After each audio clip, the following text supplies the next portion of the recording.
सतगुरुदेव की जय। सर्वसंगत से प्रार्थना है। सत्संग प्रारंभ हो रहा है। कृपया सत्संग स्थल पर शांतिपूर्वक विराजमान होकर के श्रद्धा से सत्संग सुने। परमेश्वर की प्यारी आत्माओं से पुनर्निवेदन है, सत्संग प्रारंभ हो रहा है। कृपया सत्संग स्थल पर शांतिपूर्वक विराजमान होकर के श्रद्धा से सत्संग सुने। सत साहिब।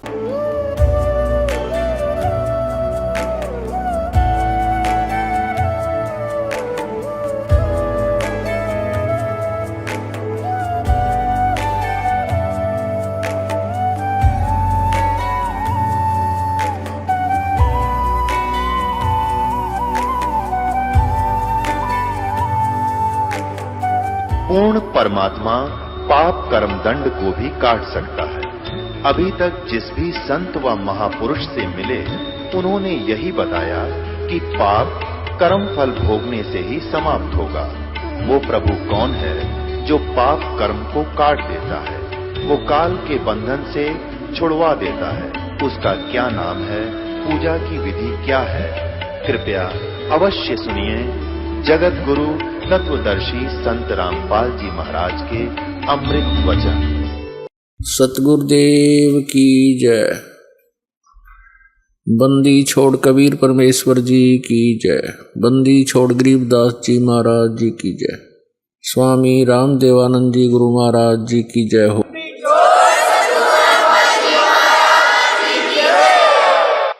गरीब नमो नमो सतपुरुष को नमस्कार, गुरु की नहीं। सुर नर मुनि जन साधुआं संतों सर्वस्ती नहीं। सतगुरु साहेब संत सब डंडो तुम प्रणाम। आगे पीछे मध हुए तिनको जा कुर्बान। नराकार निर्विषम काल जाल वैभंजनम निर्लेपम निज निर्गुणम अकल अनुपवेशोन्दनम।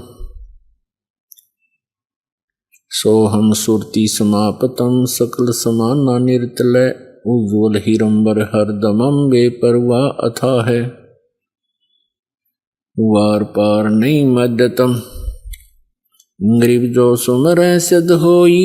गणनायक गलता ना करो अनुग्रह सोई। पारस पद परवाना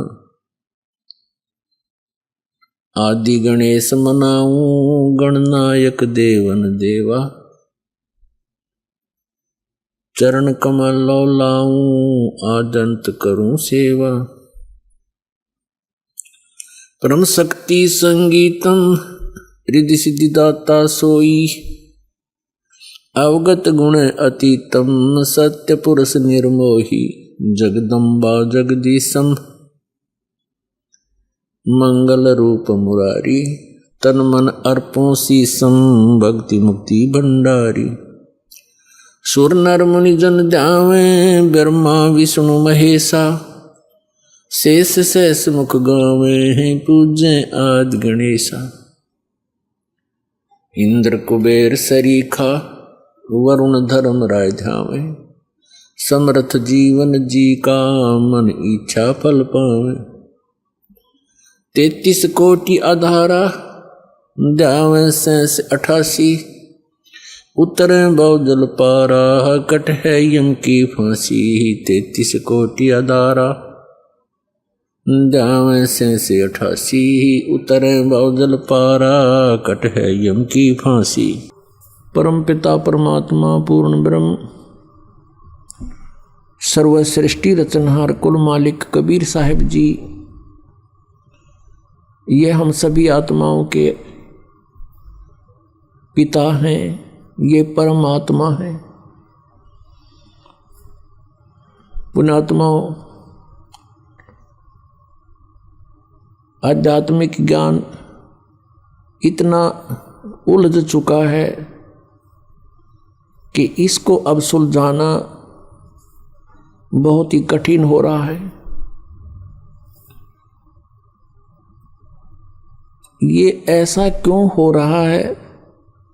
हमारे सद्ग्रंथ क्या बता रहे हैं और हमें ज्ञान क्या मिला?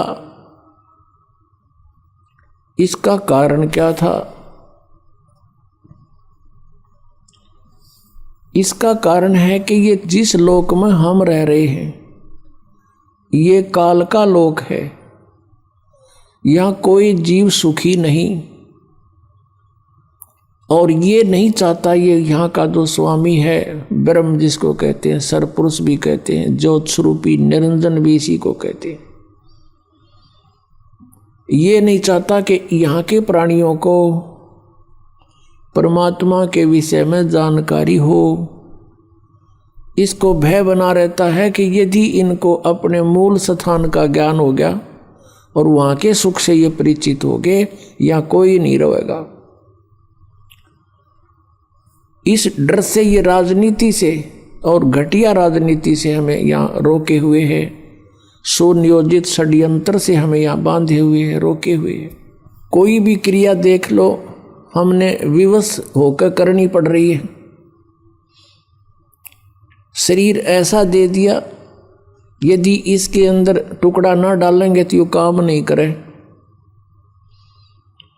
इसकी रक्षा करनी पड़े, गर्मी सर्दी से भी बचाना पड़ेगा।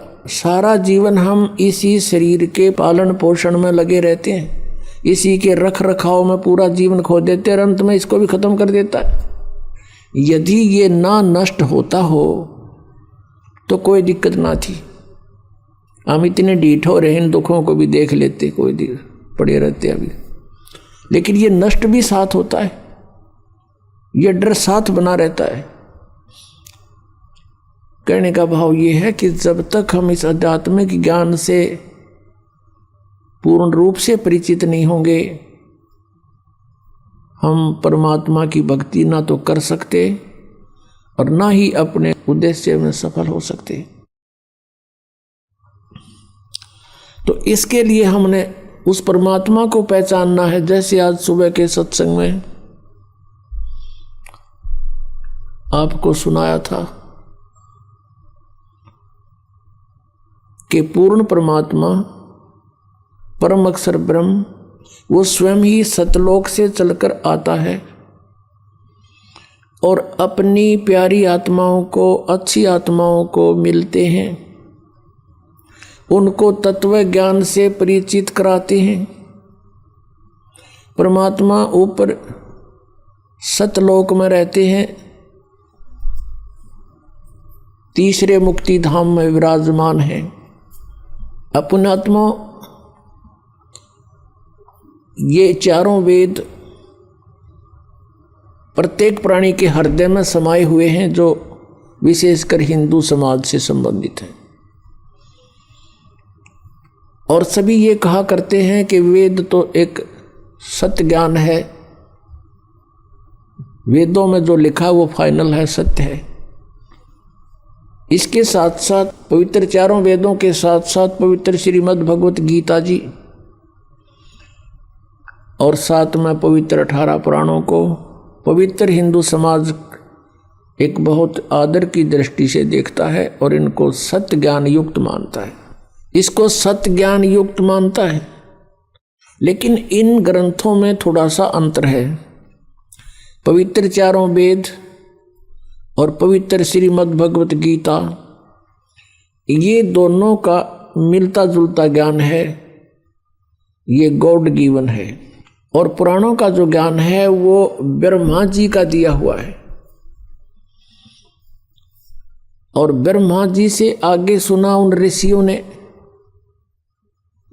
दक्ष आदि ऋषियों ने, मनु आदि ने, और अन्य से सुनते सुनते उन्होंने कुछ ब्रह्मा जी के विचार, कुछ अपना अनुभव, कुछ अपनी सोच, अलग अलग, जैसे भी 18 पुराणों के 18 वक्ता हैं। 18 पुराण इसलिए होगी कि उनके वक्ता भिन्न भिन्न हैं, उन्हीं के नाम से उन्होंने अपने अपने हिसाब से उन 18 पुराण बना दिए। वैसे ही 18 पुराणों का ज्ञान एक ही बोध माना जाता है। तो ये जो ज्ञान है पुराणों का, ये गॉड गिवन नहीं है। पवित्र चारों वेद गॉड गिवन है। पूर्ण परमात्मा परम अक्षर ब्रह्म ने इस ज्योत स्वरूपी निरंजन के हृदय में डाल दिए थे। इसके अंतःकरण में डाल दिए और समय निर्धारित कर दिया कि इतने समय के उपरांत ही अपने आप इसके श्वासों से बाहर आएंगे। जैसे परमात्मा की व्यवस्था है, माता को गर्भ रहता है, 9 महीने के बाद ऑटोमेटिकली वो बाहर आ जाता है।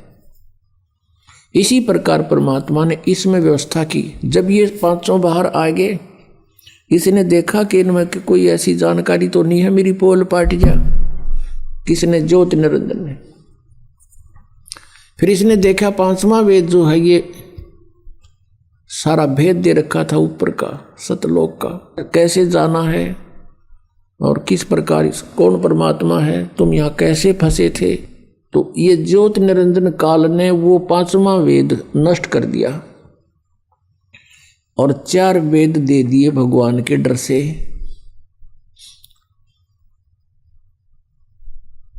इन 4 वेदों में पूर्ण परमात्मा की महिमा है, साथ साथ में इसकी भी महिमा है। ये कितने सतर का भगवान है, इसकी भक्ति से कितना लाभ हो सकता है। फिर इस काल ने ही ब्रह्म ने 4 वेदों को पढ़ा, उस 4 वेदों वाले ज्ञान को श्री कृष्ण जी में प्रवेश करके इसने बोला। इसमें थोड़ा सा इसने एक आध जगह गड़बड़ करने की चेष्टा की है और उसमें कहा कि ये मेरा मत है। यदि इसका मत वेदों से मेल खाता है तो वेद ज्ञान है वो, और इसका मत वेदों से मेल नहीं खाता है तो इसका अपना ही विचार है, वो भी नहीं मानने हमने केवल वेद ज्ञान को मानना है और 5वां वेद परमेश्वर ने स्वयं आकर के बोला था उसको मानना है। 18 पुराणों को हमने सहयोगी शास्त्र मान रखा है कि इसमें जो लिखा है इनमें इन ब्रह्मा विष्णु महेश जी की जीवनी है और इन्होंने लिख रखी है, तो इसको हमने इसलिए सत्य मानना है कि इनमें जो लिखा है इनकी सतिथि वह सही लिख रखी है। और जो पुराणों में वेदों के विपरीत ज्ञान है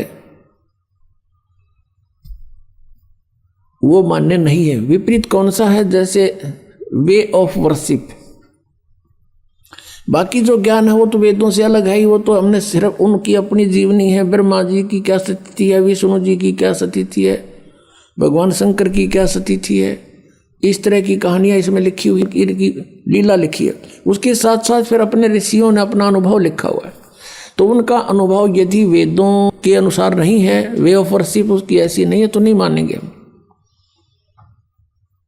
उन्होंने अपनी मर्जी से किसी में कोई मंत्र लिखा है, कोई कुछ लिखा है, वो नहीं मानेंगे, क्योंकि वो उनका अपना सोच है, वेद ज्ञान नहीं है वो। तो इस कारण से वेदों का ज्ञान जो है वो फाइनल है और पुराणों का ज्ञान भी हम केवल इसलिए मानते हैं कि जो ब्रह्मा विष्णु महेश को अजरो अमर कहा करते, सर्वेश्वर कहते थे, कालज्य और मृत्युंजय कहते थे, और वो यही कहा करते थे कि शिव पुराण में ऐसा लिखा है, विष्णु पुराण में ऐसा लिखा है और मार्कंडेय पुराण में ऐसा लिखा है, ब्रह्मा पुराण में ऐसा लिखा है। आज हमने उन पुराणों में जो पढ़ा वो ब्रह्मा विष्णु महेश की स्थिति जैसा वो बताते थे उसके विपरीत है और पुराण वही है। तो हमने पवित्र वेदों में ये जानना है कि उन वेदों में क्या लिखा है, क्योंकि वेद परमात्मा की ही महिमा से परिपूर्ण है और उन वेदों ने हमें क्या बताने की चेष्टा की है। हमने उन पवित्र सदग्रंथों से ये जानना है कि भगवान कैसा है और कौन है, कहाँ रहता है, उसको कैसे पाया जाता है, हम यहाँ किस लिए दुखी हो रहे हैं, हम यहाँ क्यों भटक रहे हैं। ऋषि महर्षि भी चले गए यहाँ जख मार के, उनको भी रास्ता नहीं मिला, ये कारण क्या है। परमात्मा ने कहा कि 9 मन सूत उलझिया, ये ऋषि रहे जख मार और सतगुरु ऐसा सुलझा दे, उलझे ना दूजी बार। परमेश्वर ने कहा कबीर साहब ने कि ये 9 मन सूत उलझा दिया, इन अज्ञानियों ने और साथ में इस काल ने, ब्रह्म ने। पुण्यात्माओं, परमात्मा कपड़ा बुनते थे, जुलाहा थे, जुलाहे की भूमिका कर रहे थे, और 1 किलो सूत शेर कहा करते पहले। एक शेर 1 किलोग्राम सूत यदि उलझ जा सारा दिन ना सुलझे, क्योंकि जब उसने टूट गया तो गांठ पड़ेगी, गांठ पड़ेगी तो कपड़ा साफ बना नहीं, और कपड़ा सही नहीं बना तो बुनाई मिले नहीं। जुलाहे को फेंक देंगे ठाका कि इसमें 20 गांठ लगा दी तूने। तो परमात्मा कहते हैं कि एक शेर 1 किलोग्राम सूत को सुलझाने में सारा दिन लगाना पड़ता है। तो ऐसे ये आध्यात्मिक ज्ञान रूपी सूत 9 मन उलझा दिया इन्होंने। कोई कुछ ज्ञान बताता है, कोई कुछ साधना बताता है। जैसे श्रीमद् भगवत गीता अध्याय नंबर 4 के और श्लोक नंबर 25 से लेकर 31 तक यही बताने की चेष्टा की गई है कि कोई ऐसी साधना करता है, कोई ऐसी साधना करता है, कोई ऊपर को पैर करके योगासन करता है, कोई देवताओं की पूजा करता है, और कोई स्वाध्याय करता है, कोई तीक्ष्ण अहिंसावादी व्रत रखता है, जैसे मुंह पर पट्टी बांध के नंगे पैरों घूमना। और ये सभी अपनी अपनी साधनाओं को पाप नाशक जानते हैं। फिर तुरंत कहा है 4 अध्याय के 32वें श्लोक में कि इस प्रकार की बहुत विस्तार के साथ यज्ञ यानी धार्मिक अनुष्ठानों की जानकारी सच्चिदानंद घन ब्रह्म की वाणी में, उस परम अक्षर ब्रह्म ने जो स्वयं आकर के अपने मुख से जो वाणी बोली है, वो 5वां वेद है। जिस वेद को काल भगवान ने नष्ट कर दिया था, उसकी पूर्ति करने के लिए स्वयं परमेश्वर ने आना पड़ा, और उस ज्ञान को ऐसे तरीके से बोल के लिखवा दिया कि ये विद्वान पुरुष जो एजुकेटेड मानते थे, संस्कृत के ज्ञाता, वो इन्हों सोचे ये तो ऊट पटांग बकवाद कर रखी है, इसमें कुछ को नहीं तो इसने भी नाश करा देते ये। तो परमात्मा ने ऐसे गुप्त ढंग से, ऐसी वाणी से, सिंपल सी, ऐसे लोकल सी भाषा बोल कर पूरा माल भर दिया, उसमें पूरा ज्ञान ठोक दिया, और फिर अपने प्यारी आत्मा से बता दिया कि अभी इसको डिस्क्लोज ना करना। जिनके समझ में आई बात, जिनको परमात्मा मिले, सचखंड दिखाया, वापस छोड़ा। तो उनसे प्रतिज्ञा करवा दी थी कि धर्मदास तो 1,00,000 दुहाई, ये मूल ज्ञान अभी की तो बाहर न जाई। मूल ज्ञान बाहर जो पढ़ी, ये बिचली पीढ़ी हंस नहीं तरही। अगर ये ज्ञान आज से 600 वर्ष पहले डिस्क्लोज हो जाता तो ये नकली संत पंथ ये डंडोरा पीटते मिलते और यही मंत्र देते मिलते। ये अधिकारी थे नहीं उस नाम के देने के, तो डुप्लीकेट पासपोर्ट से भी विदेश नहीं जाया जा सकता। तो ऐसी बात बिगड़ जाती। तो परमात्मा इस भक्ति को इस कलयुग तक लाए हैं। कहते 100 साल सीधर मैं करूं अपने जन के काज। हमारे लिए उन्होंने 100 साल सीधर करने पड़े, और उस तत्व ज्ञान को आज बीचली पीढ़ी में लाकर अब डिस्क्लोज करवाया इस दास के द्वारा। इसलिए परमात्मा ने कहा कि धर्मदास तो 1,00,000 दुहाई, ये मूल ज्ञान, ये है मूल ज्ञान। और फिर परमात्मा ने एक वाणी और कही है कि 33 अरब ज्ञान हम व्याख्या और मूल ज्ञान गुप्त ही रखा। 33 अरब वाणी बोल दी हमने इस कबीर सागर में और कबीर साखियों में, दोहालियों में, लेकिन ये मूल ज्ञान जो था अब भी हमने गुप्त रखा हुआ था। और अब ये इस दास के माध्यम से सार्वजनिक करवा दिया भगवान ने, क्योंकि अब ये सभी पंथ नष्ट होंगे, इनका अस्तित्व खत्म हो जाएगा कुछ दिनों में। क्योंकि इस बुद्धिमान जनता है, अपने भले बुरे को खूब समझते हैं ये, लेकिन अभी तक इनके न्यू ना जच्ची है कि ये हमारे जो गुरु हैं ये कति नकली हैं। और उनका उस समय यकीन होगा जब इस दास के ज्ञान को अच्छी तरह समझेंगे और सदग्रंथों से मेल कर लेंगे, फिर उन नकलियां न छोड़कर आप आ जाएंगे। कुछ एक ऐसे व्यक्ति होते हैं जो ना कहे किसी की कहे की माने, और गुरुजी ने जो कह दिया बस ठीक से, उसके बारे में परमात्मा कहते हैं कि चातुर प्राणी चोर है और मूड मुग्ध है ठोठ, संतों के निकाम के इन दे गड़जोट। इतने प्रमाण देख के और जो व्यक्ति नहीं मान रहा कि ये संत नहीं है, कहते फिर वो तो मूड है, मुग्ध मूड ठोठ, फिर वो हमारे काम के नहीं है, वो वहीं पड़े रहे उन्ना दौरे। एक भक्त कह रहा था जी ये आवत है सारे जितने दूसरे पंथा दौरा बैठे हैं। उसने एक उदाहरण दिया कि जैसे बाई बस ट्रेवल कर रहे हैं और रास्ते में कई बार बस खराब हो जाती है, तो कुछ तो बुद्धिमान से जब आइडिया ला लें कि यह खराब होगी, झटकम पटकम होने लाग रही है, जब रुक जा और साथ में दूसरी बस आ जाती है तुरंत उतर कर चढ़ जाते हैं, वह ना देखते कदे किराया दोबारा देना पड़े। कुछ ऐसे होते हैं कि कंडक्टर ड्राइवर ने कह दे भाई गाड़ी खराब होगी, वो उतर के फिर दूसरी में बैठे। और उन्होंने कहता कुछ ऐसे होते हैं फिर भी बैठे रहे, कंडक्टर ड्राइवर के कहे पाछे भी, वह जब उतरेंगे जब कंडक्टर ड्राइवर भी दूसरी बस में चढ़ लेंगे, वो जब उतरा करेंगे सचमुच ये भी नारा इब्त है। तो कुछ ऐसे हैं जब इनके गुरुजी आते यहाँ तक पलायन कर जाएंगे, क्योंकि जनता इनको जीण नहीं देगी, यहाँ पर इनका अनमोल जीवन बर्बाद कर रखा, एक सांस की कीमत है। परमात्मा कहते कहता हूं कहीं जात हूं कहूं बजा के ढोल, और ये श्वास जो खाली जात है ये 3 लोक का मोल।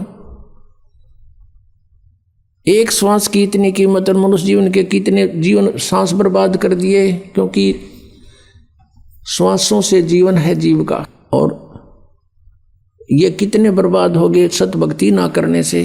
तो वो जो अब उनके कति श्रद्धालु गणे हैं बिना ज्ञान के, वो जब आओगे यहाँ पर तो वो भी हाथ खड़ा कर देंगे कि हमारे पल्ला ना कुछ, तो ये भी पुण्यात्मा होगा कोई ऐसा कह देता है। वैसे यहाँ बहुत से ऐसे महंत हैं जो बहुत से शिष्य बनाए हुए थे, उनके शिष्यों ने उनसे संपर्क साधा इस ज्ञान से परिचित होकर के, और कहा जी देखो आप भी भगवान के लिए निकले हो और हम भी भगवान के लिए ही आपके अनुयायी बने हैं। यदि ये ज्ञान गलत है तो हमें क्लियर करके बता दो, अगर ये रामपाल ज्ञान गलत बोल रहा है तो हमें बताओ, ये प्रमाण दे रखे, और नहीं तो फिर आप भी आओ। अब थोड़ी बहुत देर तक वो गुरु अग्रम मग्रम करता है, लेकिन फिर विवश हो जाता है, क्योंकि उसको भी भगवान चाहिए।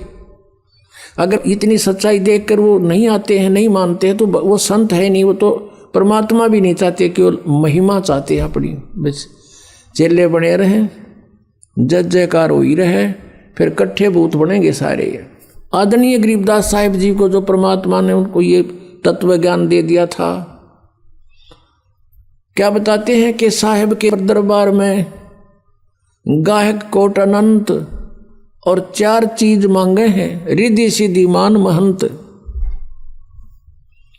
उस परमेश्वर के साहिब के दरबार में ऐसा कोई एक इन चारुआ ने छोड़ के और चाहे पुरुष अलेख। तो ये सब मान महंत के भूखे हैं जितने ये संत पंथ बने हुए। यदि ये मान बढ़ाई नहीं चाहते हैं और ये अपना कल्याण चाहते हैं और ये हितैषी हैं अपने अनुयायियों के, तो इस दास के ज्ञान से परिचित हों और इसमें बताओ गलत कहाँ है, और ये अपना टिप्पणी दो। फिर इसके ऊपर क्यों नहीं बोलते? 10 साल हो गए दास ने गला फड़ाते ने, और सरेआम कह रहा हूँ, टीवी चैनलों पर भी बोल रहा हूँ, पुस्तकों के माध्यम से भी इनके पोल खोल रहा हूँ। क्यों ना बोलते? ये क्यों नहीं बोलते? क्योंकि ये चोर है। परमात्मा कहते हैं बेखों के लश्कर फिरें ये बाणी चोर कठोर, और सतगुरु धाम ना पहुंचेंगे ये 84 के ढोर। परमात्मा की वाणी को चुरा के सचखंड का रट ला रहा। खैर कह का पता नहीं इन लोगों को। जैसे वेदों को गलत मानने वाला कोई प्राणी नहीं, खासकर हिंदू समाज में। और ये जो राधा स्वामी पंथ है, इन्होंने के गुट्टी पै रखी है श्रद्धालुओं को कि हमने वेदों की आवश्यकता नहीं, ना हमने गीता जी की, ना हमने पुराणों से कुछ लेना देना। संत जो वाणी बोलते हैं वो फाइनल होती है। वो वेद भी तो किसी ने लिखे, वेद व्यास ने वेद लिखे हैं। वेद व्यास ने वेद लिखे जरूर हैं, लेकिन ये वाणी किसकी है? वेद व्यास राइटर है, जैसे गीता जी का वेद व्यास राइटर है, वक्ता नहीं है। ऐसे पुराण लिखे हैं तो पुराण जिसने जो बोला वेद व्यास जी ने लिख दिया। जो चारों वेद थे, जो उनका यथार्थ ज्ञान ऋषियों ने घोट रखा था, वो एडिटिव उन्होंने लिख दिया परमात्मा से प्राप्त करके, क्योंकि भगवान ने आके ज्ञान दिया था। और ब्रह्मा जी से फिर ये ज्ञान सभी ने प्राप्त किया था। तो उसने केवल लिखा है, लेकिन ये गॉड गिवन है। और ये क्या बताते हैं कि संत जो भी नाम दे दे वो ठीक, उसी से मोक्ष हो जाएगा। और फिर ये भी कहते हैं कि हमने वेदों की जरूरत नहीं है, हमारा तो ज्ञान वेदों से ऊपर का है। वेदों से ऊपर का हमारा ज्ञान था। और हम जैसे कोई कहता अभी, जैसे यहाँ कमल बताते हैं शरीर में पीछे, तो वो कहते हैं हम तो सीधे त्रिकुटी से चलते हैं, हमने त्रिकुटी यहाँ नहीं है, वैसे वो यहाँ बताते हैं यहाँ बैक में होती है। और कहते हैं हम सीधे त्रिकुटी से चलते हैं, हमारा तो वहाँ से मार्ग शुरू होता है। अब पुण्यात्माओं जो वेद ज्ञान को गलत बताते हैं, तो इससे सिद्ध होता है कि उनका ज्ञान तक घना निर्मल होना चाहिए। वेदों से ऊपर का है तो कुछ वेदों वाला भी थोड़ा बहुत समावेश चाहिए उसके अंदर। जैसे 10वीं का सिलेबस होता है, 10th का क्लास का, तो उसमें पहली से लेकर कैक है तो वहीं से शुरू होते हैं। तीसरी, चौथी, 5वीं, 6ठी, 8वीं, 9वीं का कुछ उसमें समावेश होता है ज्ञान का। और इनका ज्ञान दिखाते हैं आपको राधा स्वामी वालों का, जो ये कहते हैं कि हमारा ज्ञान तो वेदों से ऊपर का है। अब दिखाता है इनका ज्ञान। 2 बोल इनके भी सुना दूं राधा स्वामी वालों के। एक पुस्तक है सारवचन राधा स्वामी वार्तिक, ये देखिएगा, इसकी एक झलक दिखाते हैं आपको। सारवचन राधा स्वामी वार्तिक, राधा स्वामी सत्संग व्यास, ये कहाँ से छपी है? प्रकाशक है जगदीश चंद्र, सेक्रेटरी राधा स्वामी सत्संग व्यास, डेरा बाबा जयमल सिंह, पंजाब। 2003 में ये 16वां संस्करण है।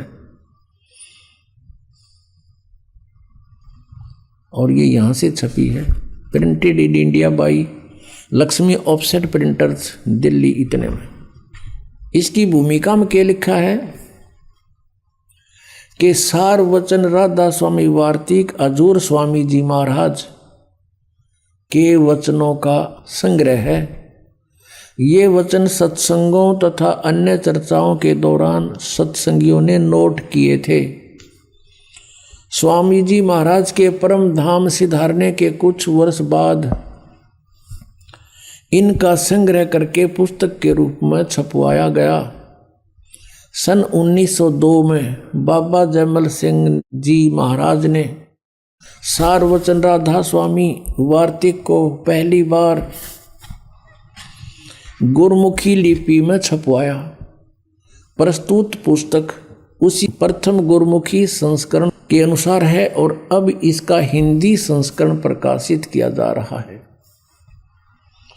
स्वामी जी महाराज का शुभ नाम, जिसने राधा स्वामी पंथ का चिमटा गाड़ा, जिसका प्रवर्तक माना जाता है, स्वामी जी महाराज का शुभ नाम सेठ शिवदयाल सिंह जी था। आपने 15 अगस्त 1818 में आगरा शहर में जन्म लिया। आपके पिताजी का नाम सेठ दिलवाली सिंह जी तथा माता जी का नाम महामाया जी था। आपके पूर्वज पंजाब के रहने वाले थे तथा घर में गुरु ग्रंथ साहिब का पाठ किया जाता था।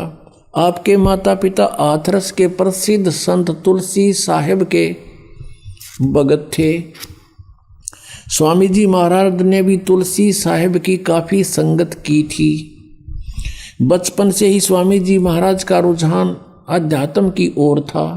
आपने एक कमरे में बैठकर 17 वर्ष सुरत शब्द योग का अभ्यास किया और सन 1861 में बसंत पंचमी के दिन खुले तौर पर आम सत्संग और सुरत शब्द योग का उपदेश शुरू कर दिया। पुण्यात्माओं, अब ये शिवदयाल जी तो थे सन 1818 में जन्मे आगरा में, और इन्होंने 17 वर्ष तक एक बंद कोठड़ी में बैठ के और हठ योग किया। गुरु ग्रंथ साहिब को पढ़ता था, इसके अंदर से परमात्मा का सचखंड सतलोक की तद ढूंढ लिया। फिर कबीर साहिब की वाणी में तो ले लिया, करने नो दीदार महल में प्यारा है, एक शब्द है 32 कली का, वो इन्हें खोलना आया ना, इनका समझ में आया नहीं, तो काल से प्रेरणा थी ही इनको, और ये एक नकली सांग जोड़ कर बैठ गए। अब दिखाते इनका के ज्ञान था जो वेदों से भी उत्तम बतावे हैं। और इस पुस्तक के अंदर जो लिखा है, ये कहा गया है कि ये हजूर स्वामी जी महाराज शिवदयाल जी फाउंडर ऑफ राधा स्वामी, और इसी राधा स्वामी से सच्चा सौदा सिरसा, वही ज्ञान वहीं से उपदेश प्राप्त है उनको। और ये मथुरा के अंदर जय गुरुदेव, और इधर ये ठाकुर जी महाराज थे एक, और दिल्ली में कृपाल मिशन, ये सारा एक का कुएं का पानी है। इस शिवदयाल जी के इस ज्ञान तो समझ लेना उनके पास क्या है। और जनौद में एक महाराज हुए ताराचंद जी, वो भी उस राधा स्वामी के कुएं का पानी भर के यहाँ बांटे थे। वही ज्ञान ये देखना, ये वही पुस्तक चल रही है, सारवचन राधा स्वामी वार्तिक, ये वही चल रही है। अब हम इसके यहाँ जाते हैं। राधा स्वामी दयाल की दया, राधा स्वामी साहेब, खुलासा उपदेश हजूर राधा स्वामी साहब का।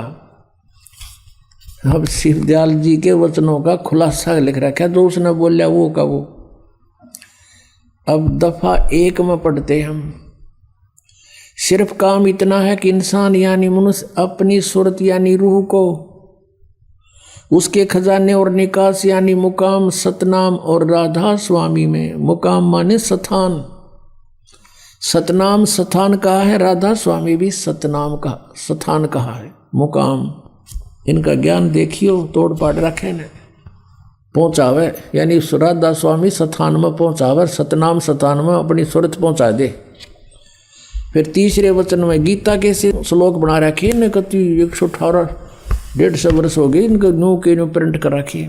जितने आचार्य और महात्मा और अवतार पैगंबर हर एक मजमा हुए हैं, वे सब अपने अभ्यास के जोर से अंतर में तरफ मुकाम असली के चले, असली स्थान की ओर चले। कोई बिरले संत मंजिल 8वीं यानी राधा स्वामी तक पहुँचे। अरे वाह, अच्छा सिर्फ संत मंजिल 5वीं यानी सतनाम पर पहुँचे। अब यह मंजिल 5वीं सतनाम, और कोई बिरले संत मंजिल 8वीं यानी राधा स्वामी पर पहुँचे। अब यहाँ देखो, तो अब आपने देख लिया, अब यहाँ तक क्लियर कर दिया न कि सतनाम भी स्थान है, मंजिल कहो, ये मंजिल का यहाँ अनुवाद भी कर रखा है। मंजिल माने स्थान, देखियो रहा, मंजिल माने स्थान, यानी ये फिर देख लो, क्योंकि ये गणा गहरा ज्ञान है ना, इनका समझ में ना आवा जल्दी से। कोई बिरले संत मंजिल 8वीं यानी सतान 8वीं यानी राधा स्वामी पर, सिर्फ संत मंजिल 5वीं यानी स्थान सतनाम पे, सतनाम स्थान हो गया, मंजिल माने स्थान, सतनाम स्थान पे पहुँचे। अरे देखिए 4 वचन पृष्ठ नंबर 15 पे, कमाल कर दिया, इसमें तो रिकॉर्ड तोड़ दिया इन्हें, वेद फेल कर दिए सारे। अब समझना चाहिए कि राधा स्वामी पद सबसे ऊंचा मुकाम है, सबसे ऊंचा स्थान है राधा स्वामी, और यही नाम कुल मालिक और सच्चे साहब का है, सच्चे खुदा का है। और इस मुकाम से 2 स्थान नीचे यानी राधा स्वामी स्थान से 2 स्थान नीचे सतनाम का मुकाम है। देखिए नींद में बोल रहे तारा गजब भैयो। अब कहते हैं सिर्फ संत मंजिल 5वीं यानी सतनाम पर पहुँचे, और मंजिल माने स्थान, और ये कहें सतनाम तो स्थान हो गया, फाइनल हो गया कि सतनाम स्थान को कहते हैं। ये भी कहते हैं इस मुकाम से 2 स्थान नीचे, और मुकाम भी स्थान हो से। अब सतनाम भूल जाओ हम, स्थान इस 2 स्थान नीचे स्थान का स्थान है। ये वेद से गूढ़ ज्ञान है इनका, स्थान से का स्थान है। और इस सतनाम को फिर कैसे डिफाइन किया, देखना परिभाषा कैसी बताई है। सतनाम का मुकाम है, और इस जिसको इस सतनाम को संतों ने सतलोक सचखंड, सतनाम को सतलोक भी कहा है, सचखंड भी सतनाम को कहा है, और सार शब्द भी सतनाम को, सत शब्द भी सतनाम को, और सतनाम भी सतनाम को, और सतपुरुष भी सतनाम को। जय हो राधा स्वामी आलो। ये इनका वेदों से भी ऊपर टॉप मोस्ट ज्ञान है। इन कहेगा नहीं पता सतनाम खान का है कि पीण का है कि तो कोई स्थान है या नाम है। और दिखाता हूँ थोड़ा, और इनकी कति अच्छी हिंदी हो जाएगी। अब एक पुस्तक है संत मत प्रकाश भाग 3, ये 5 भाग हैं इनके संत मत प्रकाश के, और श्री सावन सिंह जी इनके राइटर हैं, यानी उनके सत्संगों का संग्रह है, इसमें वक्ता है। और श्री सावन सिंह जी जो हैं वो बाबा जयमल सिंह जी के उत्तराधिकारी थे तुरंत, और सावन सिंह जी के शिष्य थे ये कृपाल सिंह, जिन्होंने दिल्ली में अपना अलग मिशन बना लिया, और उन्हीं के शिष्य सच्चा सौदा सिरसा में जिन्होंने अलग स्थान बना लिया, सावन सिंह जी के थे। खेमामल नाम था उनका, बलोचिस्तान के रहने वाले थे, और फिर उनको शाह मस्ताना कहने लगे, और उन्होंने वहाँ अपना अलग से डेरा जमा लिया। ये उन्हीं का ज्ञान है इकट्ठा ही सबका। और अब आपको दिखाते हैं उस बाबा सावन सिंह जी के विचार थे, तो फिर अंडरस्टूड है कि सच्चा सौदा के होंगे, ये देखना। और शिवदयाल जी के होंगे, फिर कहना है कि है ये है संत मत प्रकाश भाग 3, ये है संत मत प्रकाश भाग 3, और ये है बाबा सावन सिंह जी, महाराज सावन सिंह जी। संत मत प्रकाश भाग 3 हजूर महाराज सावन सिंह जी के सत्संगों का संग्रह, राधा स्वामी सत्संग व्यास से ये छपा है। प्रकाशक हैं जगदीश चंद्र सेठी, सेक्रेटरी राधा स्वामी सत्संग व्यास, डेरा बाबा जयमल सिंह, पंजाब, और ये यहाँ से छपी है। Printed in India by Gopsons paper limited. अब इसमें दिखाते हैं आपको, 102 पृष्ठ पे लिखा है, इसके 102 पृष्ठ पे संत मत भाग 3 यहाँ लिखा है, इसने इस सतपुरुष सतनाम कहाई, सतलोक निज पाया आई, इसका डिफाइन किया इसने, इस सेंटेंस का। सचखंड या सतनाम चौथा लोक है, जागे ना, सचखंड या सतनाम चौथा लोक है, और सभी के अंदर है, आपके अंदर है ये सचखंड सतनाम। और अगर यह सतगुरु से राह लेकर मेहनत करके अंदर पर्दा खोल ले तो सचखंड पहुंचा जा सकता है।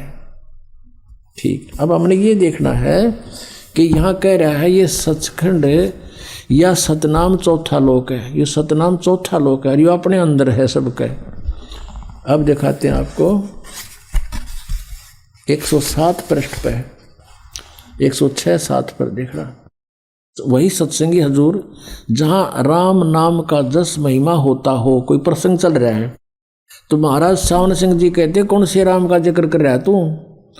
तो वह सत्संगी कहने लगा क्या राम बहुत सारे हैं? महाराज जी यानी सावन सिंह जी कह रहे हैं राम 4 हैं, आपका इशारा कौन से राम की तरफ है? अब सत्संगी पूछा है कि हजूर चारों राम खोल कर बताइए। महाराज जी लागे खोलन। फिर एक राम दशरथ घर डोल है, एक राम सब घट घट में बोल है, एक राम का सकल पसारा, एक राम त्रिभुवन से न्यारा। और देखो इसका अनुवाद किया भी इसने।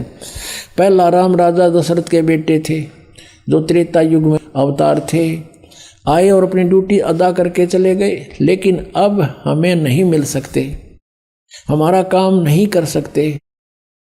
अब दूसरा राम मन है जो घट घट में व्यापक है। तीसरा राम ब्रह्म है जो सारी त्रिलोकी को पैदा करता है, पालता और नाश करता है। चौथा राम सतनाम है, यो असली राम है। इनका अकल देखो, पत्थर पड़ रहे इन पे।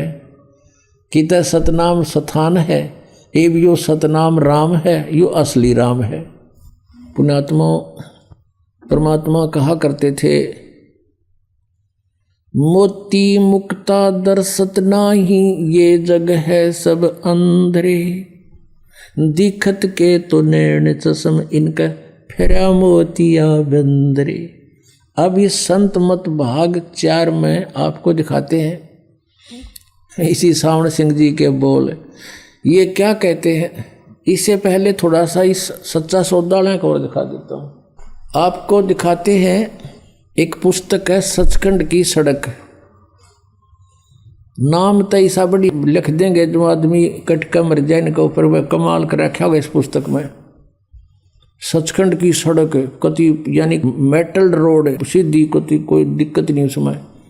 ऐसा नाम तो ऐसा लिख दिया, इवन की दिखावा मेटल रोड की खड्डे नरे।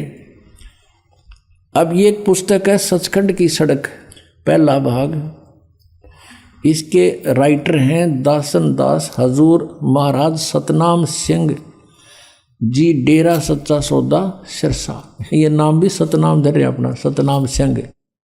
अब ये सतनाम जी थे जो सच्चा सौदा के जो प्रवर्तक माने जाते हैं। वो श्री बिलोचिस्तानी शाह मस्ताना के खिमामल सिंह जी के सीधे उत्तराधिकारी थे, दूसरे, यानी पहले वो थे, दूसरे। उसने ये लिखा है ये पुस्तक सतनाम सिंह जी ने। ये देखना कहाँ से है। धन धन सतगुरु तेरा ही आसरा और सचखंड की सड़क, पहला भाग। ये वही है महाराज जी सतनाम सिंह जी की तरफ से ये को। और ये कहाँ से छपया है? ये प्रकाशक है इंद्र सेन प्रबंधक, डेरा सच्चा सौदा सिरसा हरियाणा भारत। मुद्रक है इंद्र सेन प्रबंधक, परमार्थ उपदेश प्रिंटिंग प्रेस, डेरा सच्चा सौदा, सतनाम सिंह जी मार्ग सिरसा हरियाणा, पिन कोड। इसके 226 पृष्ठ पर हम ले चलते हैं आपको। ये है 226 पृष्ठ सचखंड की सड़क है। इसका अनुवाद किया है, एक शब्द है इनका, अलख नामी आया रे सारे देश छोड़ के, जी छोड़ के मैं आया तेरे लिए प्यारे देश छोड़ के। ये कहते हैं शिवदयाल जी की अमरवाणी है या इसका यहाँ अनुवाद कर रहे हैं। अलख अनामी आया सारे देश छोड़ के, जी छोड़ के मैं आया रे तेरे लिए प्यारे देश छोड़ के। त्रिलोकी यानी स्थूल सूक्ष्म और कारण तक की सारी रचना काल निरंजन ने की है। संतों का देश सचखंड या सतलोक है। देख ठीक है, अब यहाँ संतों का देश सचखंड या सतलोक है, ठीक है। और वही सतपुरुष या आदि पुरुष का स्थान है, ठीक है। इस सचखंड के ऊपर यानी सतलोक के ऊपर है या डिफाइन कर रहे हैं। वह अजर अमर अविनाशी है और सदा एक रस है। वहाँ चैतन्यता ही चैतन्यता है, प्रकाश ही प्रकाश है। नीचे पिंड तक की कुल रचना का आदि और अंत वही है। और उसी को यानी सचखंड को, इस सतलोक को क्या कहते हैं? सतलोक को सतनाम भी कहते हैं, सत शब्द भी और सार शब्द भी कहा जाता है। वह बोली है नो कि नो, थोड़ी सी फेरबदल कर रहे हैं। इस सचखंड को, सतलोक को, जो वह अजरम अविनाशी है, वहाँ चैतन्यता ही चैतन्यता है, प्रकाश ही प्रकाश है, और कुछ नहीं वहाँ पे। और उसी को सतनाम भी कहते हैं, सचखंड को, और सत शब्द भी कहते हैं, और सार शब्द भी। उस सतलोक को कहते हैं, सतनाम भी उसी को कहते हैं। अब पुण्यात्माओं, ये है इनका ज्ञान जो वेदों से भी ऊपर का है। और दिखाते हैं, एक कथा सुना रखी है सावन सिंह जी ने कि एक समय एक इंद्रमती नाम की रानी थी और वो कबीर साहब की शिष्या होगी। और फिर ये क्या बताते हैं कि पहले कबीर साहब चले गए सचखंड में और वो समा गए भगवान में, क्योंकि वहाँ तो नूर ही नूर है, प्रकाश ही प्रकाश है। आत्मा वहाँ जाकर ऐसे मिल जाती है जैसे बूंद समुद्र में, भगवान नहीं है वहाँ पर। ये इनका अज्ञान सिद्धांत है, राधा स्वामी पंथ, धन धन सदगुरु पंथ और यो जय गुरुदेव पंथ वाला का। अब इनका डिस्कशन दिखाता हूँ, आप देखना हैरान रह जाओगे। ये है संत मत प्रकाश, सावन सिंह जी के सत्संगों का वचनों का संग्रह है। ये राधा स्वामी व्यास से प्रकाशित है। और इनके तो कति वचन अमिट हैं, आपको दिखाते हैं। 189 पृष्ठ पर ले चलते हैं आपको। ये देखो, संत मत भाग 4 और पृष्ठ 189 नीचे आते हैं। इस तरह रानी इंदुमती थी। जब उसको कबीर साहब सचखंड लेकर गए तो उसने वहां जाकर देखा कि कबीर साहब ही सतपुरुष है, और कहती है कि हाय हाय हाय हाय, अगर आप मुझे इतना बता देते कि मैं ही सत्य पुरुष हूं तो क्या मैं आपकी सेवा नहीं करती। कहते हैं तुझे विश्वास नहीं आता, अब तू यहाँ आ गई है, तेरी मर्जी कह ले, तेरी मर्जी है कह ले। अब इनका आप कह रहे हैं कि इंद्रमती ने सतलोक में जाकर कबीर साहब को देखा। उसने वहां जाकर देखा कबीर साहब ही सतपुरुष हैं। फिर थारे वाला की तगाई परम धनी, जब आप लिख रहे हो कबीर साहब सतपुरुष हैं और वह इंद्रमती का उदाहरण दे रहे हैं, तो तुम्हारा परम धनी क्या होगा वहां पर फिर। और फिर दूसरा वो कहाँ रहा जब वहां कबीर साहब मिल गए जाके। अब आपको एक और दिखाते हैं 264 पृष्ठ पर, ये देखिएगा, इसी संत मत भाग 4 में और 264 पृष्ठ पे। अब देखिए यहाँ पर, सत्संगी ने पूछा, हजूर संतों की पदवी कहाँ तक है। महाराज जी सावन सिंह जी बोले, हमारी इतनी बुद्धि और अकल नहीं कि हम संतों की पदवी को समझ सकें। फिर भी सुनो, रानी इंदुमती कबीर साहब के समय में हुई थी। इनकी अकल पर पर्दा पड़ रहा। इंद्रमती तो हुई द्वापर में, कबीर साहब हुए कलयुग में। उस समय कबीर साहब करुणा में नाम से आए हुए थे। कबीर साहब समकालीन, इस कबीर ये कबीर समकालीन नहीं थे। फिर भी हम इनकी इतनी बुद्धि को देखेंगे कहाँ काम करती है। रानी इंदुमती कबीर साहब के समय में हुई थी। पहले कबीर साहब मालिक में जा विलीन हुए। देखिए अपनी सिद्धांत को फिट रखे हैं कि पहले तो कबीर साहब जाकर मिल गए सचखंड में, डूब कर मर गए। इनके कहने के हिसाब से कि वहाँ प्रकाश ही प्रकाश है, आत्मा ऐसे मिल जाती है जैसे बूंद समुद्र में। पहले कबीर साहब मालिक में जाकर विलीन हुए, वो तो मिल गए उसमें। और फिर रानी हुई, फिर रानी जाकर उसमें डूब कर मर गई। और जब रानी ने सचखंड में जाकर कबीर साहब की पदवी देखी तो कहने लगी, महाराज यदि आप पहले ही बता देते कि मैं ही अकाल पुरुष हूँ, मैं सतपुरुष हूँ, तो मैं भजन सुमन कर कर के व्यर्थ परेशान ना होती। कबीर साहब ने उत्तर दिया, तुमको उस समय विश्वास नहीं आना था। अरे भले आदमी, या तो ये साची लिख रहे कबीर साहब अकाल पुरुष है, लेकिन जब पहले कबीर साहब जाकर मालिक में विलीन हो गए और पाछे तो रानी होगी, फिर वो बात कब करी उनने। दिन की अकल पर पर्दा पड़ रहा, वो बात कैसे करी। फिर कबीर साहब दिखे कि जब बूंद मिल गई समुद्र में, वहाँ अलग कैसे रहे वो। सच्चाई ये है कि वहाँ सृष्टि अलग है और ऐसी मनुष्य सदृश सृष्टि है और परमात्मा भी साकार है, उनका अलग से सिंहासन बहुत सुंदर है। पुण्यात्माओं कहते हैं गुरु बिन काहू न पाया ज्ञाना, जो थोथा बुछड़े मूड के साना। जैसे थोथे बुझने कोई परिश्रम कर रहा है, कूट रहा है, तो मूर्ख आदमी है, उसमें कुछ नहीं निकलना। जैसे किसी ने धान झाड़ के और पराल डाल रखी हो और फिर उसने कोई कूटे है, अरन्यों के मैं इसमें धान झाड़ू हूँ, महामूर्ख हो कहते घूट लाया है या कति बोली बूझ से। तो इस पूरे सतगुरु बिना काहू न पाया ज्ञाना, जो थोथा बूछड़े मूड के साना। अब आपको दिखाते हैं, ये खुद भी इस बात, क्योंकि इन्होंने तो कहीं की ईंट कहीं का रोड़ा, हरियू राधा स्वामी बड्डा कुणबा जोड़िया। इनको आप नहीं मालूम तुम लिख के रहे हो और कौन सी वे ऑफ वर्शिप है परमात्मा के पाने की। ये इनका सतनाम में समझ में नहीं आ रहा, सतनाम क्या, उन 5 नामों में सतनाम भी दे रखा। ये 5 नाम देते हैं, ओंकार, ररंकार, ज्योत निरंजन, सोहम और सतनाम। सतनाम ने जपन का भी दे रखा है।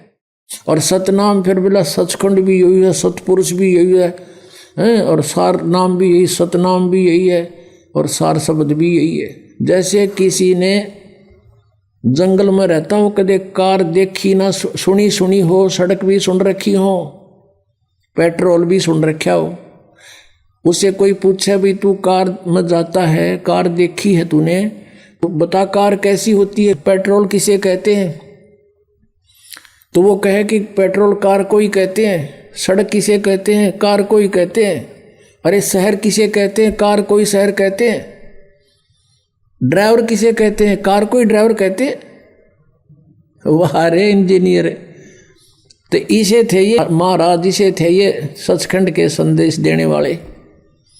इन कह का भी नहीं पता सचखंड के बारे में। कहते हैं बेखों के लश्कर फिरें ये वाणी चोर कठोर, परमात्मा की वाणी चुरा के न सचखंड हल्दी की गांठ पर पंसारी बन गए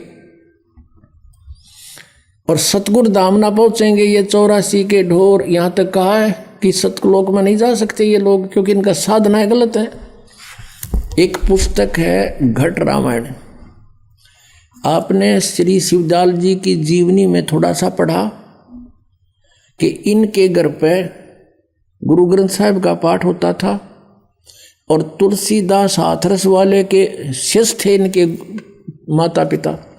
अब घर में कोई चर्चा चल रहा है तो बच्चे भी तो सुनते हैं, जब पाठ हो रहा है, सत्संग होता है, तो इसको किसी ने फिर मिसगाइड कर दिया और उससे भी न्यारा उसने 500 नाम शुरू कर दिए। अब ये क्या लिख रखा घट रामायण में, 500 नाम काल के जानो।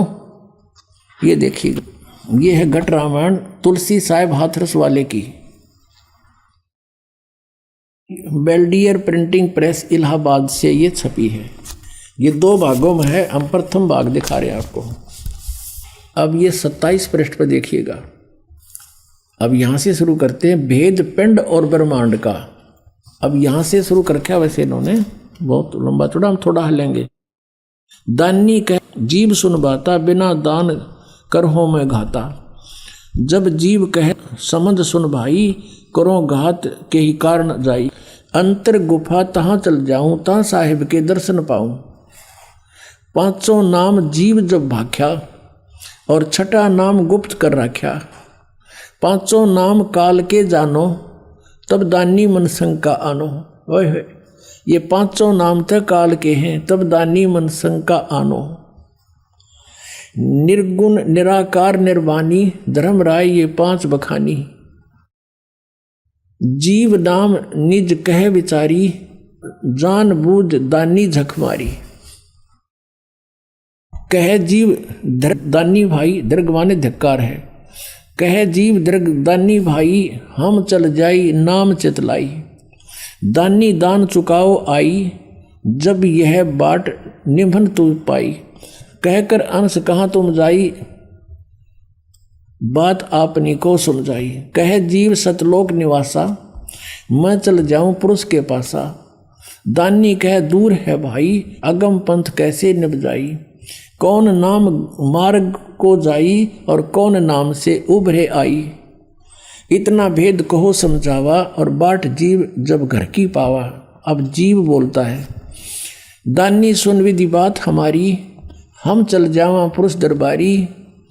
कहते हैं सुरत नृत ले लोक से धाऊं, आदि नाम ले काल गिराऊं। उन 5 नामों से अलग है ये आदि नाम ले काल गिराऊं, और सत नाम ले जीव उभारी, अस चल जाऊं पुरुष दरबारी। अब ये सतनाम के है और आदि नाम क्या है? सतनाम ये 2 अक्षर का है, इसमें एक ओम है। गीता जी अध्याय नंबर 17 के श्लोक नंबर 23 में क्या है? ओम तत्सत इति निर्देश ब्रह्मण त्रिवेद समर्थ है। ओम त ब्रह्म का और तत् परब्रह्म का, यानी अक्षर पुरुष का। तो इस सतनाम में ये सतनाम 2 अक्षर का है, एक ओम प्लस में दूसरा तत्, वो सांकेतिक, और सार नाम ये आदि नाम है।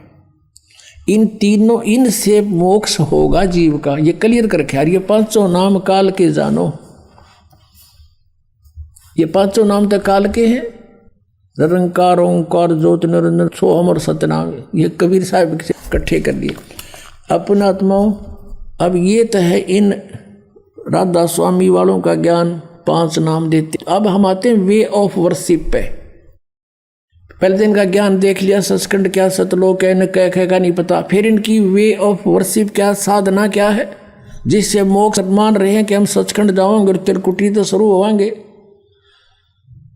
ये तो बच्चों वाला खेल बना रहे हैं इसको। त्रिकुटी को तो ये सामान रहे जैसे बरवाले का बस स्टैंड हो, और कोई चला जाओ, पैदल बैठो, चाहे यहाँ से गाड़ी में बैठो और 2 मिनट में पहुंच गए। त्रिकुटी में जाने से पहले तो बहुत व्यवस्था क्लियर करनी पड़ेगी आपने यहाँ से। Trikuti is the international airport. International airport पर जो व्यक्ति जाता है उसने पहले ही निर्धारित होता कहाँ जाना होता, उसके लिए सारे पासपोर्ट और किराया वो पहले जुगाड़ जोड़ना पड़ा। नो ड्यू सर्टिफिकेट उस देश का स्वदेश आने के लिए। तो हम यहाँ काल के लोक में रह रहे हैं। यहाँ के 5 प्रधान हैं। गुरु ग्रंथ साहिब में ऐसा लिखा है 5 प्रधान। ये 5 प्रधाना के ये 5 नाम हैं जो दास आपको देता है। ये 5 नाम नहीं है जो ये राधा स्वामी वाले देते, वो 5 नाम अलग हैं। ये 5 नाम ये कमलों के हैं जो आपको दिए जाते हैं प्रथम मंत्र में। तो अब हमने इनकी वे ऑफ वर्शिप देखनी है कि पूजा करते हैं। वास्तविक वे ऑफ वर्शिप कौन सी है, रियल यानी सच्ची साधना कौन सी है, और किन किन महापुरुषों ने करी जिनको हम मोक्ष प्राप्त मानते हैं। आप पर बात खत्म हो जाएगी, आप पर निर्णय हो जाएगा। अब देखिएगा, संत मत भाग 4, ये है हजूर सावन सिंह जी के सत्संगों का संग्रह। और ये कहाँ से छपी है, ये आपको दिखाई दी थी। संत मत प्रकाश बाग 4, महाराज सावन सिंह जी, प्रकाशक ये सेवा सिंह, सेक्रेटरी राधा स्वामी, सत्संग व्यास, डेरा बाबा जयमल सिंह, जिला अमृतसर। मुद्रक हैं Sartaj printing press, Tanda road, Joshi state, Jalandhar से। अब हम इसके 261 पृष्ठ पर आते हैं। कमाल कर रखा है। ये है 261 पृष्ठ और ये है संत मत प्रकाश भाग 4। यहां से पढ़ते हैं। देखिए, अक्षर रूप निखरती चाली, छोड़ दिया अब देश बेगाना। अब इस वाणी को डिफाइन करने लगे सावन सिंह जी। यह संसार सर है, जो अक्षर है वह ब्रह्म है। इन्होंने गीता जी का पढ़ दिया कि 17वां श्लोक की गलती से कभी। यह संसार सर है और अक्षर है वह ब्रह्म है, और नी अक्षर पार ब्रह्म है। और जब यह संसार बना है, हम इस महल दुनिया में गुजारा करते आ रहे हैं, किंतु अब गुरु की कृपा से आत्मा इस महल को छोड़कर सतलोक को जा रही है। गुरु ग्रंथ साहिब में बड़े गहरे गुप्त रहस्य हैं। एक स्थान पर आता है कि 52 अक्षर लोक तरह सब कुछ इनके माही, ये अक्षर खिर जाएंगे, वो अक्षर इनमें नाही। गुरु ग्रंथ साहिब के इस पृष्ठ पे आगे क्या लिखा है कि सोई गुरु पूरा कहावे, 2 अक्षर का भेद बतावे, एक छुड़ावे एक लखावे, तो प्राणी निज घर को पावे। फिर कहते हैं जे तू पढ़ा पंडित, बिन 2 अक्षर 2 नावा, प्रणवत नानक एक लंगाए, जे कर सच समावा। गुरु ग्रंथ साहिब के पृष्ठ नंबर 1171 पर लिखा है, सोई गुरु पूरा कहावे, 2 अक्षर का भेद बतावे, एक छुड़ावे एक लखावे, तो प्राणी निज घर को पावे। अब ये 2 अक्षर है ना, ये एक तो ये सतनाम है 2 अक्षर का, इसमें एक ओम है एक गुप्त है, वो दास बताएगा। अच्छा, और तीसरा जो है ना यू जे तू पंडा पंडित, बिन 2 अक्षर 2 नावा, है पर नानक एक लंगाए, जे कर सच समावा। अगर पंडित को कहते हैं पंडित विद्वान, तो इन 2 अक्षर के बिना सारे वेद भी घोट रहा है ना, तो तेरा पढ़ना व्यर्थ है। आगे बताया कि कबीर साहब ने भी इसका कहते हैं, यदि तू गुणी हो ज्ञानी हो तो वे अक्षर बताओ, जो वे अक्षर पार ब्रह्म है, आप उत्तर भी दे है। ये 2 अक्षर ये पार ब्रह्म है, और एक अक्षर ने दुनिया बनाई और एक ने सतलोक बनाया। नगी घाटा जोड़ा सतलोक सुन रखा था इन्हें। और यही कबीर साहब कहते हैं, कह कबीर 2 अक्षर भाख, होएगा खसम तो लेगा राख। अब ये भी गुरु ग्रंथ साहिब में वाणी है कबीर साहब की। तो इसमें स्पष्ट किया कबीर साहब ने कि 2 अक्षर का नाम जाप कर, भाख माने बोल, उसका जाप कर, और होएगा खसम तलेगा राख। यदि इसके देने वाला अधिकारी होगा तो तेरी पल पल पर रक्षा होगी। अब आगे देखो, गुरु नानक साहिब जी फिर कहते हैं, एक अक्षर हरि मन वसै, नानक होत निहाल। ये आदि नाम है, सार नाम जिसको कहते हैं, और 2 अक्षर का ये सतनाम है। ये 2 अक्षर ये सतनाम है, ये आदि नाम है, 1 अक्षर। वही उसमें घटनावाण में इसका प्रमाण 261 हमने पढ़ लिया, 62 पढ़ते हैं। एक स्थान पर फिर गुरु साहिब कहते हैं, वेद कतेब सिमरत सब सासत, इन पढ़्या मुक्त न होई। एक अक्षर जो गुरुमुख जापै, तिसकी निर्मल सोई। अब ये सही करें कि एक नाम है बस, यानी शास्त्र सूस्त्र पढ़ने कोई लाभ नहीं। एक अक्षर जो गुरुमुख जापै, वो आदि नाम के बारे में कहा, वो भी जप करना है। और ये क्या कहते हैं, देखियो इनके अनुवाद, वह अक्षर आपके अंदर है। इस वाणी का अनुवाद करें सावण सिंह जी, गुरु नानक देव जी की। वह अक्षर आपके अंदर है और पार ब्रह्म जाकर मिलेगा, मरे पाछे मिलेगा, भूत बने पाछे। वह अक्षर आपके अंदर है, अपार ब्रह्म जाकर मिलेगा। यह धर्म हमारा धर्म नहीं, यह जात हमारी जात नहीं, यो देश हमारा देश नहीं। हमारा देश सचखंड है और हमारी जात सतनाम है। यह फेरा घाटा जोड़ा सतनाम पे है। इबिया जात होगी इनकी सतनाम की, तो सचखंड सतनाम की, तो सतलोक सतनाम की, तो सथान सतनाम, सार नाम, सतपुरुष भी सतनाम है, और असली राम भी सतनाम। अरीब ने क्या हमारी जात सतनाम है, सतनाम, और हमारा धर्म सतपुरुष है। जो धर्म का इसने, ये तो भगवान है अपना। यह पराया देश छोड़कर आत्मा अपने देश को जा रही है। अब देखियो, सूरत साफ उड़ी ऊंचे को, छूट गया सब महल पुराना। अब आत्मा पुराने महल को, जिसमें लाखों जन्म रही, छोड़कर सतनाम में जा रही है। सतनाम में ना समझ मारा ये के बांड है। अब सतनाम में जा रही है। अब आगे देखो, आगे चढ़ चढ़ अधर समानी, शब्द शब्द का मरम पेछानी। ये इनकी अपनी वाणी है बनाई हुई। अंदर शब्द के दर्जे हैं, ये अंदर पाओगे। ओम शब्द और सोहम शब्द और सत शब्द। परमात्मा कहते हैं सोहम शब्द हम जग में लाए और सार शब्द हमने गुप्त छिपाए। कबीर साहब की वाणी से निकाल लिया नहीं हो, पर बिना ज्ञान के सिर पैर बिना समझ में इनके।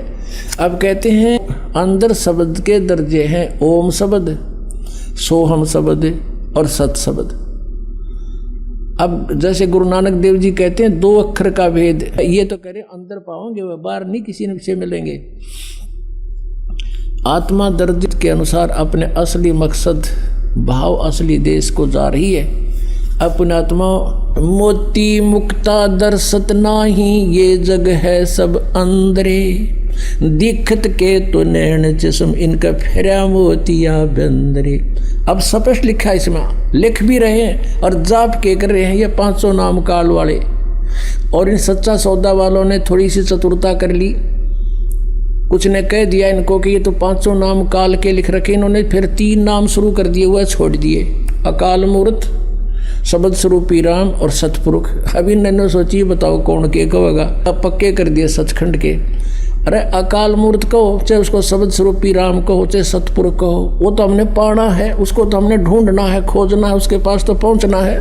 ये तो पर्यायवाची नाम है, जैसे जल पानी नीर, जल पानी नीर। अरे जल को तो खोजना है, वो कैसे मिले? जैसे नीचे जमीन में जल है और उस जल को पाने की विधि है हैंडपंप ला, बोकी मार, और बोकी मारता रहे, फिर मशीन फिट कर। अब जैसे आपको 2 अक्षर का नाम दास देता है जिसको सतनाम कहते हैं, उस सतनाम से बोकी लगाई जाती है श्वास और उस श्वास से, और फिर वो बोकी यानी वो पाइप पहुंच जाती है जल तक, फिर उस पर हैंड पंप मशीन लगाई जाती है। मशीन समझ लो वो है सारनाम। और ये 2 अक्षर का जो 2 मंत्र आपको दिए जाते हैं, ये समझ लो पाइप और बोकी मारना, श्वास उस श्वास की बोकी मारनी आपने।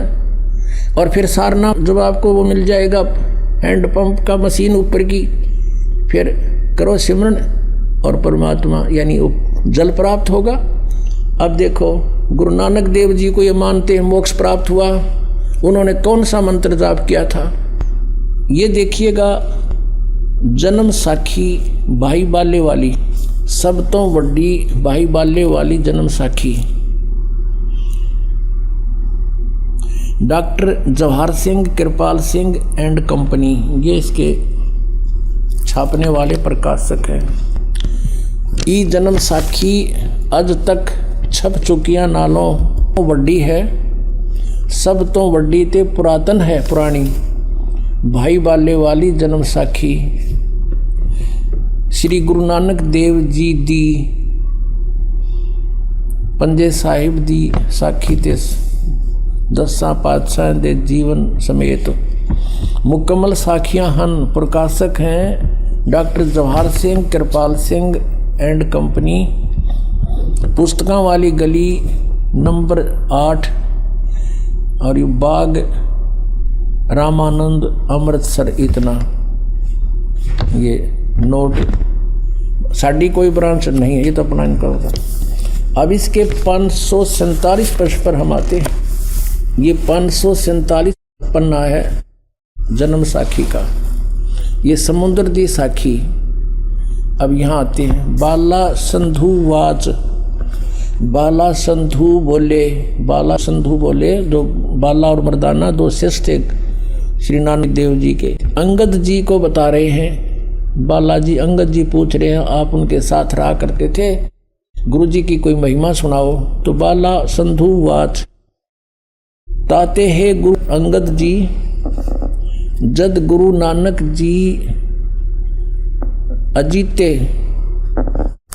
अजीते पासों विद्या होए, ता मर्दाने किहा सच्चे पातशाह जी असा समुद्र ता देखिया पर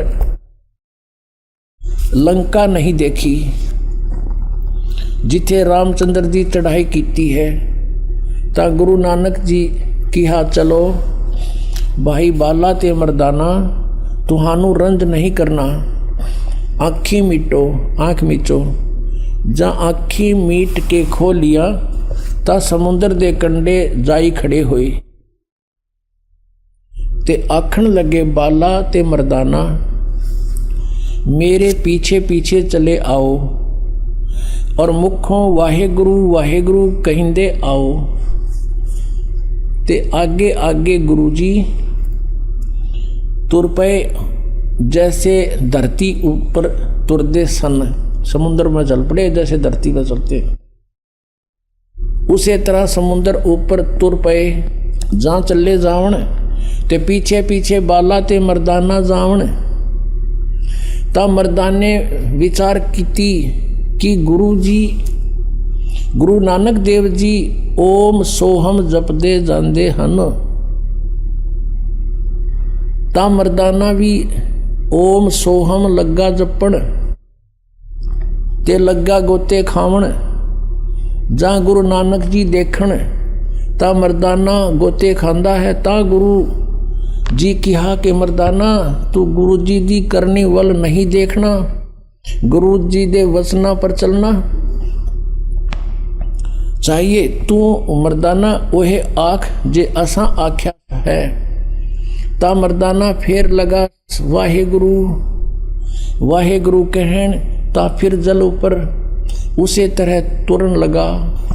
पुण्यात्माओं, ये जो जन्म साखी है यानी गुरु नानक देव जी के विषय में और सब अन्य गुरुओं के विषय में सतज्ञान है इसमें लिखा हुआ। अब ये हिंदी की अनुवाद है, पंजाबी शायद ना कहीं का समझ में आई हो। ओम सोम के लिख रखे ना समझ में आया हो। ये है भाई बाले वाली गुरु नानक देव जी की जन्म साखी। भाई चतर सिंह जीवन सिंह अमृतसर से ये छपी है। भाई बाले वाले गुरु नानक देव जी की जन्म साखी, पंजे साहिब और 10 पातशाह का जीवन संपूर्ण साखी सही दर्ज। भाई चतर सिंह जीवन सिंह अमृतसर प्रकाशक है इसके 559 पृष्ठ पे है ये समुद्र दी साखी। एक दिन मर्दा ने कहा कि महाराज मेरा मन चाहता है कि समुद्र में जो लंका है वहां का भ्रमण किया जाए। तो ऐसे ही चलते चलते अब ये सारा ये आ गया कि आगे आगे गुरुजी ओम सोहम का जाप करते चले जा रहे थे। वो पंजाबी ना समझ में आई होती, हिंदी में नन कर रखी है। और फिर मर्दाना ने सोचा हम भी ओम सोहम का जाप क्यों ना करें। जब मर्दाना भी ओम सोहम की रट लगाने लगा तब वह लगा गोते खाने। गुरुजी पीछे पीछे तो हंसकर कहने लगे कि हे मर्दाने से इसका धर्म है कि वह गुरु के बताए मार्ग पर चले, इसलिए तू फिर वाहे गुरु जप, तेरा उसी से कल्याण है। पुण्यात्माओं, ऐसा क्यों कहा गुरु नानक देव जी ने? स्वयं तो जाप जप रहे सतनाम का और शिष्यों को कह रहे हैं ये नहीं जपना, क्योंकि उनको आदेश था उस परम पिता का, धर्मदास तो लाख दुहाई, ये सार नाम किते बार न जाई, सार शब्द बार जो पढ़ी, बिचली पीढ़ी हंस न तेरही। गुरु नानक देव जी को परमात्मा मिले थे सचखंड से आकर के, अपने लीला अनुसार सभी अच्छी आत्माओं को मिलते हैं जैसे वेद बताते हैं। और उनसे कह दिया था कि ये नाम जपो, तुम ये सतनाम जपो, ये है 2 अक्षर का नाम। और वो ये राधा स्वामी वाले ने कहा 2 अक्षर जो गुरुमुख जापे वही गुरु पूरा कहावे, जो 2 अक्षर का वेद बतावे। 3 नाले तो पूरे को नहीं तो 5 अक्षर के बतावे हैं। अब 2 अक्षर का ये है जो आपके समक्ष कहा। और गुरु नानक देव जी ने इसलिए मना कर दिया था मर्दाने को कि कहीं आने वाले समय में कोई इस नाम को जाप ना कर ले और भेद खुल जावे, क्योंकि गुरु नानक देव जी जैसे महापुरुष उनको भगवान चाहिए था, समाज नहीं। उन्होंने परमात्मा की आज्ञा का पालन किया। इस मंत्र का किसी को थर्ड पर्सन को भेद नहीं दिया, सेकंड को भी नहीं दिया। और ये प्रमाणित जरूर कर दिया कि मैं यूं नाम जप्या करता, इससे मेरा मोक्ष हुआ। आज वो सतनाम पुण्यात्मा आपको मिल गया है और इससे मोक्ष होगा। ये बांटे 5 नाम और फिर नको ना समाधि ला ले, बस 5 नाम तो मंडला के हैं। फिर तुम कित गड्ढोगे जब ये मंडलाएं के काल के हैं, तुम कहाँ जाओगे? फिर वो जाने वाला नाम बताओ। परमात्मा कहते हैं सो हम शब्द हम जग में लाए, सार शब्द हम गुप्त छिपाए। अब सोम शब्द ने ले लिया कबीर साहब की वाणी ते, अब वो सत शब्द को तो ना इनका पल्ला पड़ा और ना ये वो नाम 2 अक्षर का नाम नहीं देते। तो इससे सिद्ध हो गया कि राधा स्वामी पंथ वालों का ज्ञान गलत, इनकी वे ऑफ वर्शिप, इनकी साधना गलत। तो ये पूरा पंथ काल के जाल में है। दास कोई ईर्षावश नहीं कह रहा, परमार्थवश ये बात कह रहा है। पुण्यात्माओं, ये जन्म साखी एक सरदार के बच्चे ने ला कर दी हमारे को, जब इस ज्ञान से परिचित हो गया। हमने तो गुरु ग्रंथ साहिब को देखा और सदग्रंथों को देखा, तो वो अपने इतिहास से खुद परिचित होते हैं प्राणी। उसने लाकर बताया कि जी आपने आज दृढ़ विश्वास हो गया हमारे कि इसी मंत्र को गुरु साहिब जाप करा करते थे, और गुरु नानक देव जी के अतिरिक्त इस मंत्र का किसी भी नीचे उसके बाद के जितने भी गुरु साहिब हुए हैं उनको भी इस मंत्र का भेद नहीं था। ये प्रत्यक्ष प्रमाण है। जब गुरु नानक देव जी ने अपने शिष्य को इसलिए कह दिया कि कहीं आगे इसका कोई जाप ना कर ले, और वाणी में लिख रखा था उन्होंने अपनी वाणी में ये मंत्र, तो उस वाणी को छोड़ दिया गया गुरु ग्रंथ साहिब की रचना करते समय। किस लिए कि कहीं कोई, क्योंकि गुरुदेव का आदेश है कि ये मंत्र नहीं जपना, तो वो बची हुई वाणी, छोड़ी हुई वाणी, एक प्राण संगली नाम की एक पुस्तक अलग से बना रखी है। उसमें स्पेशल लिखा है कि केवल गुरु नानक देव जी की मैले पहले की वाणी है, जो गुरु ग्रंथ साहिब की रचना करते समय रह गई थी, ये अलग से लिखी गई। उसमें क्लियर लिखा है दोनों अक्षर ये। अब यही कहते हैं, जिन जिन को भगवान मिले, हम सुल्तानी नानक तारे दादू को उपदेश दिया, जात जुलाहा भेद न पाया, काशी माहे कबीर हुआ। आदरणीय गरीबदास साहिब जी ने कहा कि हमें भगवान ने तारा, किन किन को? हम सुल्तानी, इब्राहिम सुल्तान अधम नाम के एक मुसलमान राजा थे, नानक जी को, दादू जी को, हम सुल्तानी नानक तारे दादू को उपदेश दिया, जात दुलाहा भेद नहीं पाया, वो काशी माहे कबीर हुआ। अब गरीबदास साहिब जी ने अपनी अमृतवाणी में लिखा है, ओ हम सो हम पालड़े रंग होरी हो, 14 लोक चढ़ावे राम रंग होरी हो, 3 लोक पासंग धरे रंग होरी हो, तो ना तुले तुलाया राम रंग होरी हो। ये 2 अक्षर का मंत्र ये तुम्हें दिया जाता है, कहते इसके एक श्वास की सिमरन एक पालड़े में धर दे, तराजू के एक पलड़े में, और दूसरी तरफ ये 14 लोक चढ़ावे। 14 लोक, ये भगवान शिव का लोक, विष्णु का लोक, ब्रह्मा जी का लोक, दुर्गा का लोक, और ये नीचे के पाताल, फिर ये स्वर्ग लोक, और ये ब्रह्मलोक, धर्मराज का लोक। ये कहते हैं 14 लोक तक रख दे उस एक मंत्र के जाप के बराबर के पलड़े में, और 3 लोक पासिंग धरे। पासिंग कौन सी होती है? जैसे हमारे घरों में ये बिजनेस करने वाले जो बनिए आते थे गेहूं कणक तोलने के लिए, जैसे गेहूं गुड़ शक्कर जो भी मोल लेने आते थे, तो वो क्या करते थे, पहले धनी को तराजू दिखाते थे, देख ले भाई, उसमें जो थोड़ी त्रुटि होती थी तो उसको बैलेंस बनाने के लिए, उसकी करेक्शन करने के लिए, जो सामान जैसे गेहूं तोलना है तो गेहूं 2 मुट्ठी उठाकर दूसरी साइड डाल लेते थे, ताकि वो उसमें जो डिफेक्ट है वो ठीक हो जाए, उसमें कोई डिफेक्ट ना रहे, पलड़ा बिल्कुल पैरेलल हो जाए। तो वो पास्यंग बोला करते, उसने पास्यंग, और उसी तरफ बट्टा रख लेते थे, और बाकी शेष सौदा तोला करते थे अलग से। तो क्या बताते हैं कि ये 2 अक्षर का मंत्र, ओम सोहम पालड़े रंग होरी हो, और 14 लोक चढ़ावे राम रंग होरी हो, और ये 3 लोग तक पासिंग धर दे, जिनकी तो गिनती है कोई ना, सौदे में कोई नहीं है। और तोड़ा तुले तुलाया राम रंग होरी हो, कहते वो पलड़ा जिसमें एक सतनाम के सुमरण का एक कीमत रख दी जाए तो पलड़ा उठे नहीं, 14 लोक भी धर दे उसकी दूसरे साइड में ऊपर जाएंगे वो, यानी इतना वैल्यूएबल है ये। पुण्यात्माओं, एक लाला जी था, वो 2 भाई थे, उनमें से छोटे की मृत्यु होगी, उस छोटे के 2 पुत्र थे, कोई 18 वर्ष का, कोई 16 वर्ष का। अब जब देखा पिताजी का अंतिम संस्कार हो गया, उसकी गति गाती जैसे ये कराया करें सारा काम हो लिया, तब रोटियों की समस्या आई। तो उन बच्चों की मां ने,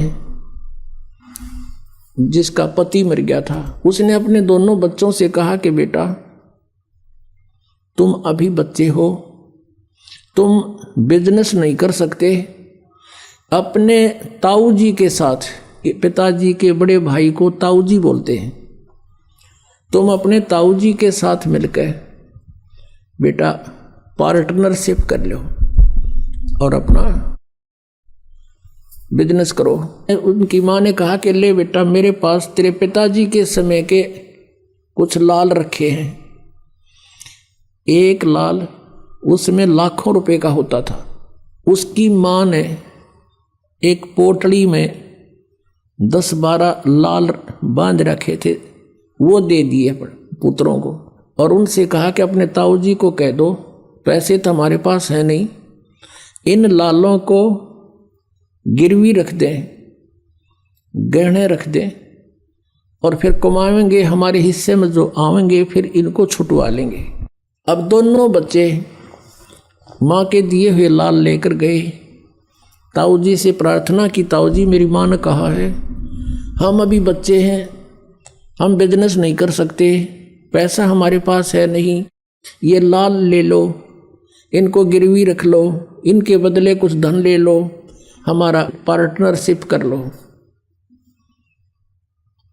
अब उस सेठ ने, उनके ताऊ जी ने वो खोल कर देखे, उल्टी गठड़ी बांध दी नो की नो। अग बेटा ये तो बहुत कीमती है, इनको वापस रख के आओ, अपनी माँ को कह दे छुपा कर रखे इनको चौकस। और बेटा ऐसी कोई बात नहीं, मैं पार्टनरशिप करता हूँ और मेरा वहाँ पर उधार चलती है, उधार जुआ के लाऊंगा तुम्हारे को और फिर देते रहेंगे धीरे धीरे, जरूरत होगी जब ले लेंगे लाल को। और तेरी माँ को कह अच्छी तरह सुरक्षित रखे इनको। दोनों बच्चे वापस आए, माँ से कह दिया कि माँ ताऊ जी ने ऐसे ऐसे बोला है। तो माँ ने बोली भाई ठीक से, ये रख दूंगी छुपा के, कभी ले लियो बेटा जब आवश्यकता हो। अब उसके ताऊ जी ले गया उनको, दोनों बच्चों को दूसरे शहर में। वहाँ उस बच्चों की पहचान करानी चाहिए कि ये समझ ले लाल और लालड़ी के भेद को। एक सेठ से 50,000 रुपये का सामान लिया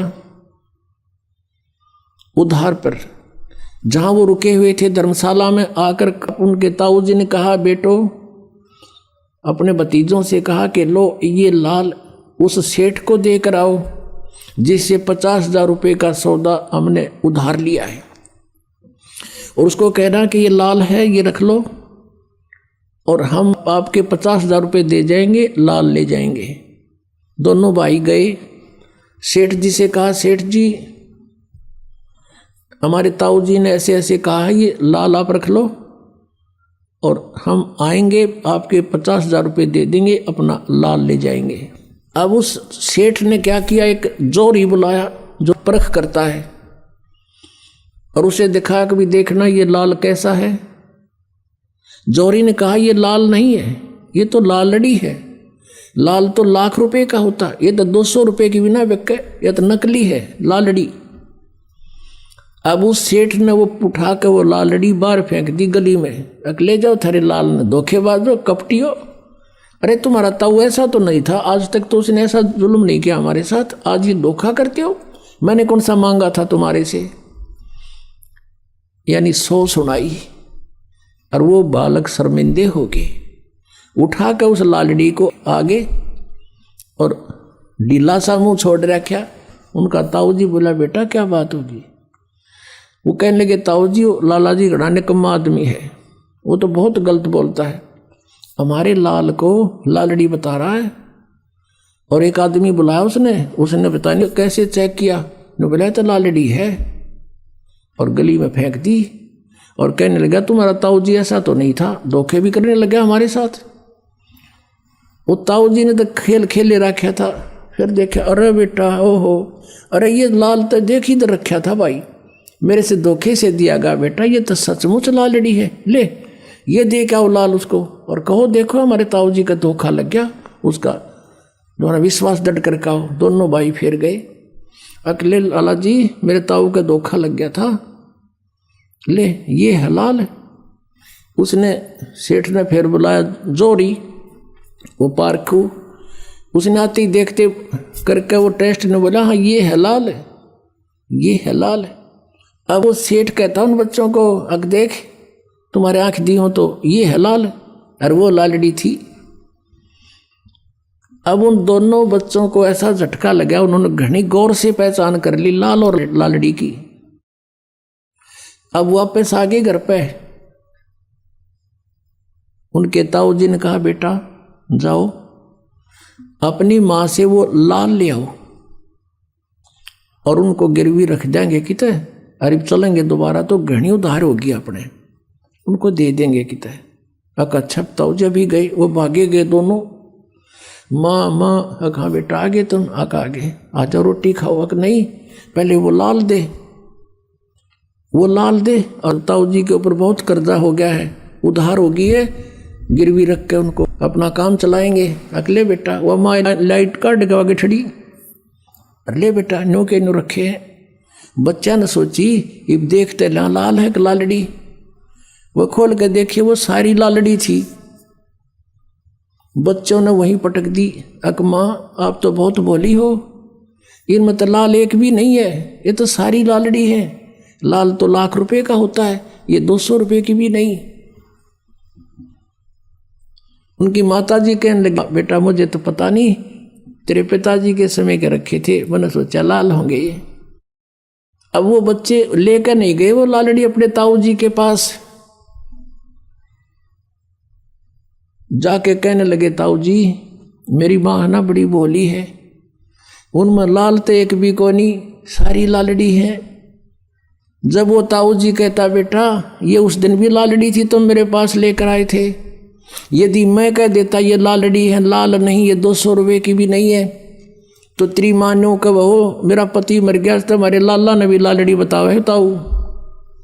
और बेटा आज तुमको मैंने इतना समझदार कर दिया कि लाल और लालड़ी की तुम खुद पहचान करने लगे, अपनी लालड़ी आप पे पहचान ली। तो पुण्यात्मा दास चाहता है कि आपको इतना इंटेलिजेंट बना दूं आध्यात्मिक मार्ग में, तुम अपने अपने लाल और लालड़ियों को खुद पहचान लो। जैसे इस सिख बच्चे ने पहचान कर ये जन्म साखी गुरु नानक देव जी की आते दिखाई कि सचमुच आप जो कहते हो ये सत्य है और यही नाम मोक्ष का है, बाकी सब झूठ है। तो पुण्यात्माओं परमात्मा ने 600 वर्ष पहले ये अमृतवाणी और ये ज्ञान ये सदग्रंथों में जो आज विद्यमान है उस समय हमें बताया था, लेकिन उस समय इनको प्रतिज्ञा दिवा दी थी धर्मदास तो ये लाख दुहाई, ये सार नाम और ये मूल ज्ञान, ये मूल ज्ञान है, ये तत्व ज्ञान है, इसमें सब वे ऑफ वर्शिप भी, पूजा की विधि भी, और साथ में अध्यात्म ज्ञान कैसे सृष्टि रचना हुई, कैसे क्या हुआ, कहते इसको अभी छुपा के रखना। मूल ज्ञान बार जो पढ़ी या बिचली पीढ़ी हंसनी तरही। तो गुरु नानक देव जी ने बैन लगा दिया था इसके ऊपर कि खबरदार इसको जाप किया तो, अब बैन खोल दिया परमात्मा ने, उनकी दया से ये बिचली पीढ़ी आ गई और सबका कल्याण होगा जो शरण में आ जाएगा। बोलो सतगुरुदेव। आइए अब हम उन श्रद्धालुओं के अनुभव जानते हैं जो जगत गुरु तत्वदर्शी संत रामपाल जी महाराज जी से दीक्षा प्राप्त कर चुके हैं तथा उनके द्वारा बताए गए भक्ति मार्ग पर चल रहे हैं। सर नमस्कार। सत साहिब जी। सर क्या नाम है आपका? श्रावण सयाम। सर कहाँ से आए आप? भीड़पेट नागपुर महाराष्ट्र से। सर संत रामपाल जी महाराज जी की शरण में आने से पहले आप क्या भक्ति साधना करते थे? जी मैं पहले देवी देवता की भक्ति साधना करता था, जो ब्रह्मा विष्णु महेश गणेश जी दुर्गा जी इनकी सेवा भक्ति करता था। सर जब आप पहले से ही पूजा साधना कर ही रहे थे तो फिर आप संत रामपाल जी महाराज जी की शरण में क्यों आए? वो पूजे से कोई लाभ नहीं होता था भगत जी। क्या लाभ चाहते थे आप? लाभ तो कम से कम जो हमारे यहाँ सब बीमार रहते थे, जितनी भक्ति ज़्यादा करते थे उतने ही एक बीमार, दूसरा बीमार, तीसरा बीमार, मैं भी बीमार, पिताजी बीमार। क्या बीमारी थी आपको? ये बुखार आना और कुछ बाहर भीतर का जो जादू टोना वाला वो भी प्रकार बहुत चलता था हमारे इधर।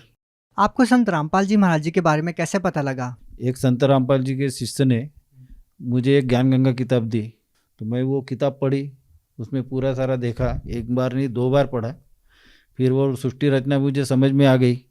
उसके बाद मैं कुछ मेरे प्रश्न भी थे कि भाई गजानन महाराज जी है तो वो तो कभी ये बताते नहीं कि ये छोड़ो वो छोड़ो, साईं बाबा है उन्होंने कभी बताया नहीं। तो मैंने फिर तत्वदर्शी संत रामपाल जी महाराज जी का सत्संग देखना चालू किया। उसमें साईं बाबा का एक चैप्टर गुरुजी बता रहे थे। संत रामपाल जी महाराज सत्संग में बता रहे थे कि एक साईं नाम का संत हुआ, वो फिर साईं बाबा कहलाया, तो उन्होंने तो पानी पे दिए लगाए। तो मैं गौर से सुन रहा था, तो मैंने बोला पानी पे तो दिए लगाए थे, तो और गौर से सुन रहा था। तो गुरुजी अपने रामपाल जी महाराज ने, संत रामपाल जी महाराज ने बताया साईं बाबा ने जो दिए लगाए 1 साल लगाए, उसके बाद तो बहुत साल जिंदे रहे, फिर दूसरे साल नहीं लगाए, तीसरे साल नहीं लगाए। अगर वो परमात्मा होते तो उनके दिए रात आज तक के चालू होते, हर साल लगाते। फिर उन्हें समझा के भी बताया संत रामपाल जी महाराज ने कि ये जो है, ये जो चमत्कार है, ये चमत्कार सिद्धि के भरोसे पे साईं बाबा ने बताया। तो हम ये जादू टोना में ज़्यादा घूमते थे, हमारे घर में ही होता था, तो इसकी वजह से मेरे को भी थोड़ा सा नॉलेज आ गया था उनका। अरे मैंने बोला ये तो जादू जंतर वाला ही खेल है, सिद्धि प्राप्त करना बोले तो जादू जंतर वाला ही खेल है ना। तब मेरा कंप्यूटर जला और उसी वक्त मैंने दूसरे दिन तैयारी किया हरियाणा जाने की। सर, संत रामपाल जी महाराज जी से नाम दीक्षा लेने से पहले आप साईं बाबा से बहुत ज़्यादा प्रभावित थे, और जब आपको ये बाद में पता लगा कि ये जो रिद्धि सिद्धि है ये हजारों संत मेहनत करते हैं, तो सर आपको क्या लगा कि संत रामपाल जी महाराज जी का जो ज्ञान है, क्या वो वास्तव में ऐसा ज्ञान है जो किसी और संत के पास नहीं है? जी नहीं, अच्छा ज्ञान है। और संत रामपाल जी महाराज जी के पास में जो ज्ञान है वो कोई ऋषि मुनि के पास में नहीं है, यह तो पक्का है। लेकिन सर, हिंदुस्तान में लाखों संत महंत हैं, ऐसे ऐसे भी धर्मगुरु हैं जिनके शिष्य लाखों करोड़ों में हैं। सर क्या कहना चाहेंगे? है ना, मगर वो भक्ति जो है वो सही नहीं है। आप ये बात कैसे कह सकते हैं? क्योंकि मैंने ठाकर सिंह महाराज की भी भक्ति ली थी, और अपने जो कृष्ण वाले थे उनकी भी भक्ति कर चुका हूँ मैं शंकर जी की भक्ति जो वो है वो भी कर चुका हूँ, और निर्मला देवी की भी भक्ति कर चुका हूँ। वो निर्मला देवी के साथ में तो मैं लड़ा भी उसके साथ में कि वो कुंडलिनी जागृत करती है, भाई तेरी कुंडलिनी जागृत है क्या? इसके लिए मेरा थोड़ा सा वाद विवाद भी हुआ था। मैंने बोला अगर तेरे इसमें कुंडलिनी जागृत है तो मेरे जेब में कितने पैसे आप बता दीजिए, तब मैं मान जाऊंगा। मगर किसी ने मुझे नहीं बताया, उसको भी छोड़ दिया। सर, पहले आप इतने सारे संतों महंतों के पास गए हैं, तो क्या संत रामपाल जी महाराज जी के शरण में जाने के बाद आपको संतुष्टि मिली कि इनसे बड़ा कोई संत नहीं है, इनको पूर्ण ज्ञान है? जी नहीं, संत रामपाल जी महाराज जी के वहाँ हरियाणा में जाने के बाद जब वहाँ का माहौल देखा आश्रम का, वहाँ मैं 3 दिन रहा, सत्संग सुना, और उसके बाद में मैंने दूसरे दिन यानी पहले दिन सत्संग सुना, माहौल देखा वहाँ का, और पूरा सत्संग सुना। तो फिर मैंने सत्संग सुनने के बाद में तुरंत नाम दीक्षा ली। उसके बाद में फिर लाइन में लगा, बहुत बड़ी लाइन थी संत रामपाल जी महाराज जी के दर्शन के लिए। फिर दर्शन किए हमने, दर्शन जैसे किए, गुरुजी ने आए, देखते देखते ऐसे सबके सर पे हाथ आशीर्वाद देते देते तो मेरे भी सर पे हाथ दे दिया। तो मेरे को ऐसा लगा कि मेरा जो शरीर था ऐसा फूल के जैसा हो गया, हल्का, यानी जितने कितने क्या थी तो पता नहीं, तो ऐसा लग रहा था मेरे को कि अरे बाप रे, मेरा शरीर इतना हल्का कैसे क्या हो गया। सर, संत रामपाल जी महाराज जी के अलावा जिस भी धर्मगुरु संत महंत के पास आप गए, क्या वहाँ पे आपको ये चीज़ महसूस नहीं हुई?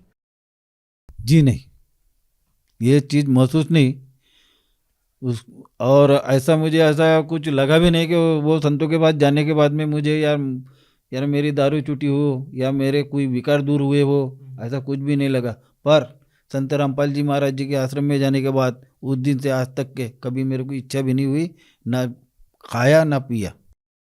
लेकिन सर, ये बहुत बड़ा सवाल है, क्योंकि जो नशा करने वाला व्यक्ति है, जो नशा करता है, उनके लिए नशा छोड़ पाना बहुत मुश्किल होता है। वो नशा छुड़वाने के लिए नशा मुक्ति केंद्र भी जाते हैं, मेडिकल ट्रीटमेंट भी लेते हैं, फिर भी वो अपना नशा नहीं छोड़ पाते हैं। तो सर, संत रामपाल जी महाराज जी की शरण में जाते ही आपका नशा कैसे छूट गया? ये तो पता नहीं, वो परमात्मा है, उन्होंने आशीर्वाद ही ऐसा दे दिया कि मेरे पूरे नशे क्या सभी मांस मटन दारू गुटखा फटका सब छूट गया।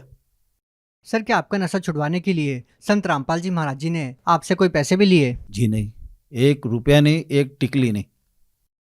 सर, एक और बात हम आपसे जानना चाहेंगे। संत रामपाल जी महाराज जी के बारे में ये कहा जाता है कि वो देव देवताओं के बारे में टीका टिप्पणी करते हैं या फिर देव देवताओं की भक्ति छुड़वाते हैं। सर, इसके बारे में आप क्या कहना चाहेंगे? क्या वाकई में ये सही है? नहीं, टीका टिकली नहीं करते।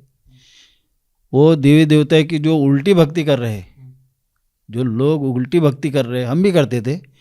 परमात्मा हमारे, हम तो परमात्मा ही बोलते हैं उनको, संत रामपाल जी महाराज जी को। संत रामपाल जी महाराज यही बोलते हैं कि बेटा ये उल्टी भक्ति जो कर रहे हैं वो सीधी करो, मगर क्या है जनता मानती नहीं है। सर, क्या संत रामपाल जी महाराज जी से नाम दीक्षा लेने के बाद आपको कोई लाभ मिला? मेरे को बहुत सारे फायदे हो गए, बहुत। मैंने ज़िंदगी में कभी सोचा नहीं था कि 4 व्हीलर से जाऊंगा, 4 व्हीलर दे दिया। 1 मंगाया था 2 दे दिया। फिर लॉकडाउन के अंदर में कोई मटेरियल नहीं मिलता था, इतना लॉकडाउन नागपुर में कड़क था, फिर भी मेरे यहाँ घर में माल छोड़ के चले जाते थे, और वो लॉकडाउन में मेरा पूरा मकान हो गया। मेरी कंडीशन सुधर गई है। मैं बैंक में नौकरी करता हूँ, चपरासी में हूँ। मेरे हर महीने में 3-4 हज़ार लोगों से उधार लेना पड़ता था, वो भी बंद हो गया। आज 1 रुपया नहीं लेता मैं किसी से, बैंक बैलेंस हो गया मेरा जमा, और लाभ तो बहुत है भगत जी। सर, आपके हाथ में ये जो मेडिकल रिपोर्ट है, सर ये किस चीज़ की है? जी हाँ, मैं कुराडी ब्रांच में था और सुबह मुझे बैंक खोलना पड़ता था। तो मैं बैंक से जब आया, यानी घर से जब निकला तो थोड़ा देर हो गया था, मैं फास्ट निकल गया। निकलने के बाद में एक ऐसा आड़ा आदमी आ गया, तो उससे बचाने के चक्कर में मैं खुद ही गिर गया। और गिरा तो मेरा पैर की जो राइट साइड की जो हड्डी है, 3 हड्डी टूट गई। ये तो पता ही नहीं था, पर जब गिरा तब मेरी गाड़ी कम से कम 20 फीट, 15 से ज़्यादा है, 20 फीट ऐसी गाड़ी सहित मैं सरपटते गया। तो मैं ऐसा नीचे देख रहा था तो ऐसा लग रहा था कि यार रोड कैसे चल रहा है, इतनी स्पीड से गाड़ी जा रही। जब मैंने देखा ऐसा ऊपर, तो मुझे संत रामपाल जी महाराज जी ने ऐसा पूरा गाड़ी के सहित पकड़ के रखा था।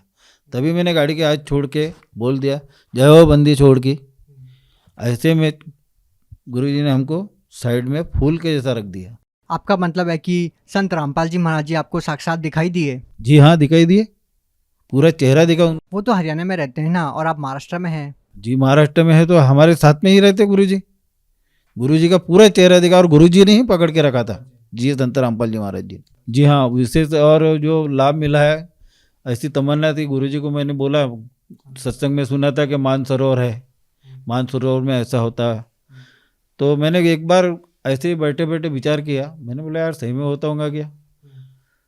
तो मैं वो एक दिन बोला ऐसे ही, परमात्मा संत रामपाल जी महाराज जी को हम परमात्मा ही बोलते, मैं बोला परमात्मा मुझे ही अपना मानसरोवर देखना है, मेरी बहुत इच्छा हो रही देखने की। तो बाद में ऐसे बोल के थोड़ा विचार करते रहा कि कैसा होगा क्या होगा। तो फिर रात को मैं सो गया, परमात्मा है चलो बेटा बोले मानसरोवर। तो पहले उन्होंने मुझे ये ब्रह्मांड वगैरह वहाँ से लेके गए। तो ब्रह्मांड के अपने सूरज वगैरह तारे वगैरह ये बड़े बड़े दिखते थे, उजाला उजाला, उसमें से इतने स्पीड से जा रहे थे हम लोग। ऐसा देखते देखते जा रहा था, मैंने पहली बार देखा। फिर हम गए काल के लोग में, तो काल की आँखें ये बड़ी बड़ी थी, ये बड़ा गोल ऐसा आँख ही एक, ये अपनी छतरी के जैसा, और ऐसे डरावने आँखें थी, और उसका चेहरा भी काला काला ऐसा बैठा था दरवाजे ऐसा बिल्कुल। तो देखते बराबर मैं तो घबरा गया। परमात्मा बोले बेटा डरना नहीं, चलो आगे। संत रामपाल जी महाराज बोले डरना नहीं। फिर आगे निकले। आगे निकलने के बाद में वो काल ने ऐसी मुंडी कर दिया, तो यहाँ पे लात दे के परमात्मा आगे बढ़े, उनके पीछे मैं भी निकल गया। उसके बाद में दरवाज़ा खुल जाता है वो उनके पीछे का। आगे जाने के बाद मानसरोवर लेके गए, तो बेटा बोले आप मानसरोवर देखो मैं आता हूँ। तो संत रामपाल जी महाराज जी वहाँ से निकल गए, कहाँ गए तो मुझे पता नहीं। फिर मैं खड़ा रहा, वो मानसरोवर को निहारा इधर उधर से। मैंने बोला यहाँ का मानसरोवर इतना समुद्र से भी ज़्यादा बड़ा दिख रहा है, और मैंने बोला बॉम्बे में देखा तो वो समुद्र की ऐसी लाटें आती है और यहाँ तो पानी शांत है बिल्कुल। मैं ऐसा आंखों से देख रहा था तो वो अंदर के पूरे फतरे वगैरह दिख रहे थे, पूरा क्लीन दिख रहा था पानी। तो वो ऐसा जाके झाँका ऐसा, झाँकने के बाद में मैंने बोला मालिक तेरी रजा बहुत है, ये ऐसा पानी तो मैंने कभी ज़िंदगी में नहीं देखा। तो उतने देर में एक आत्मा आई, आत्मा सीधी घुसी वो मानसरोवर में, और ऐसा जैसा फटाका, बड़ा फटाका फूटता है ना, ऐसा फड़ से आवाज़ आया। जैसा भड़ से आवाज़ आया तो उधर सरोवर दिखता था सतलोक का, कंपाउंड ऐसा दिखता था, कंपाउंड जैसा, और सतलोक ऐसा बाजू में था। मानसरोवर से सतलोक भी दिखता है? हाँ जी दिखता है, मानसरोवर से सतलोक दिखता है। फिर वहाँ से वो ढोल नगाड़े बजने चालू हो गए, एकदम इधर फटाका फूटा तो उधर बजने चालू हो गए। सब जने आए उधर से, मैं देख ही रहा था साइड में होके। जब आए तो वो आत्मा निकली वहाँ से, नूरी शरीर पूरा, गोरा गोमटा एकदम कोमल शरीर। फिर वो भी आए उधर से और ये भी निकल गए बाहर से। फिर उनको आते बराबर गले वले लगाए, खूब 10-12 लोग थे, और उनको बीच में ले जाके फिर बजाते बजाते लेके गए। हाँ, फिर गुरुजी आए, चलो बेटा बोले, मैं हाथ पकड़ा था एकदम नीचे, बस इतना देखा मैंने। सर, मानसरोवर में आपने जो ये अद्भुत रहस्य देखा और आपने संत रामपाल जी महाराज जी के आशीर्वाद से आपने वो सब देखा, तो सर हम आपसे ये जानना चाहेंगे आज संत रामपाल जी महाराज जी के प्रति आपकी क्या आस्था है?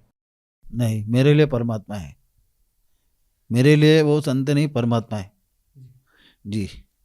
सर, संत रामपाल जी महाराज जी की जो वेशभूषा है, उनका जो रहन सहन है, वो काफ़ी सिंपल साधारण है, और हम जब समाज में देखते हैं तो संत जटाधारी होते हैं, भगवा वस्त्र पहनते हैं, मालाएं गले में डाल के रखते हैं। तो जो श्रद्धालु लोग हैं उन लोगों के लिए संत रामपाल जी महाराज जी को पहचान पाना काफ़ी मुश्किल है। सर क्या कहना चाहेंगे? सर जी, संतों की पहचान उनके ज्ञान से होती है, बड़ी बड़ी माला लगाने से, डालने से, हाथ भर चंदन लगाने से। क्या वो अभी बहुत सारे संत तो ढोल पीटते और नचते हैं, उससे ऐसी पहचान नहीं होती, उनके ज्ञान से ही पहचान होती है। सर जी, ये अभी जो संत है महाराष्ट्र में बोलो और कहीं देखते हैं अपन, जैसे टीवी पे आते हैं, उनको तो नाम दीक्षा देने का भी अधिकार नहीं है। केवल संत रामपाल जी महाराज जी को ही ये नाम दीक्षा देने का अधिकार है। क्यों? कि संत रामपाल जी महाराज 3 बार नाम दीक्षा देते हैं, और भागवत गीता में बताया है उसका कोट, ओम तत् और सत। ये माध्यम से रामपाल जी, संत रामपाल जी महाराज सभी अनुयायियों को 3 बार दीक्षा देते हैं, और दीक्षा देने के अधिकारी वही होते हैं जो सदग्रंथ के आधारित जो ज्ञान बताते हैं, और उनसे नाम दीक्षा लेकर मानव पार हो सकता है। ये मैंने मानसरोवर में देख चुका हूँ, वहाँ की आत्मा देख चुका हूँ, वहाँ के लोग देख चुका हूँ, और उन्हीं के भक्ति से मानव का कल्याण होगा, ये मैं दावे के साथ कह सकता हूँ। सर, अगर कोई व्यक्ति संत रामपाल जी महाराज जी से नाम दीक्षा लेना चाहता है तो वो उनसे नाम दीक्षा कैसे ले सकता है? सर जी, संत रामपाल जी महाराज जी की नाम दीक्षा लेना बहुत आसान है, ज़्यादा कठिन नहीं है। सभी टीवी चैनलों पे संत रामपाल जी महाराज जी के सत्संग आते हैं, वहाँ पे जो पीले कलर की पट्टी चलती है, वो पट्टी पे नंबर आते हैं, वो नंबर पे आप कांटेक्ट करो तो आपके नज़दीकी नामदान सेंटर का कांटेक्ट आपको मिल जाएगा। अभी तो संत रामपाल जी महाराज जी के नामदान सेंटर हर ज़िले में खुले हुए हैं, और नामदान सेंटर की ये जो नामदान लेना है तो अभी ये ऑनलाइन भी नामदान मिल जाता है। उनसे नाम दीक्षा लेके अपना और अपने परिवार का कल्याण कराइए। जी धन्यवाद। जी सत्साई।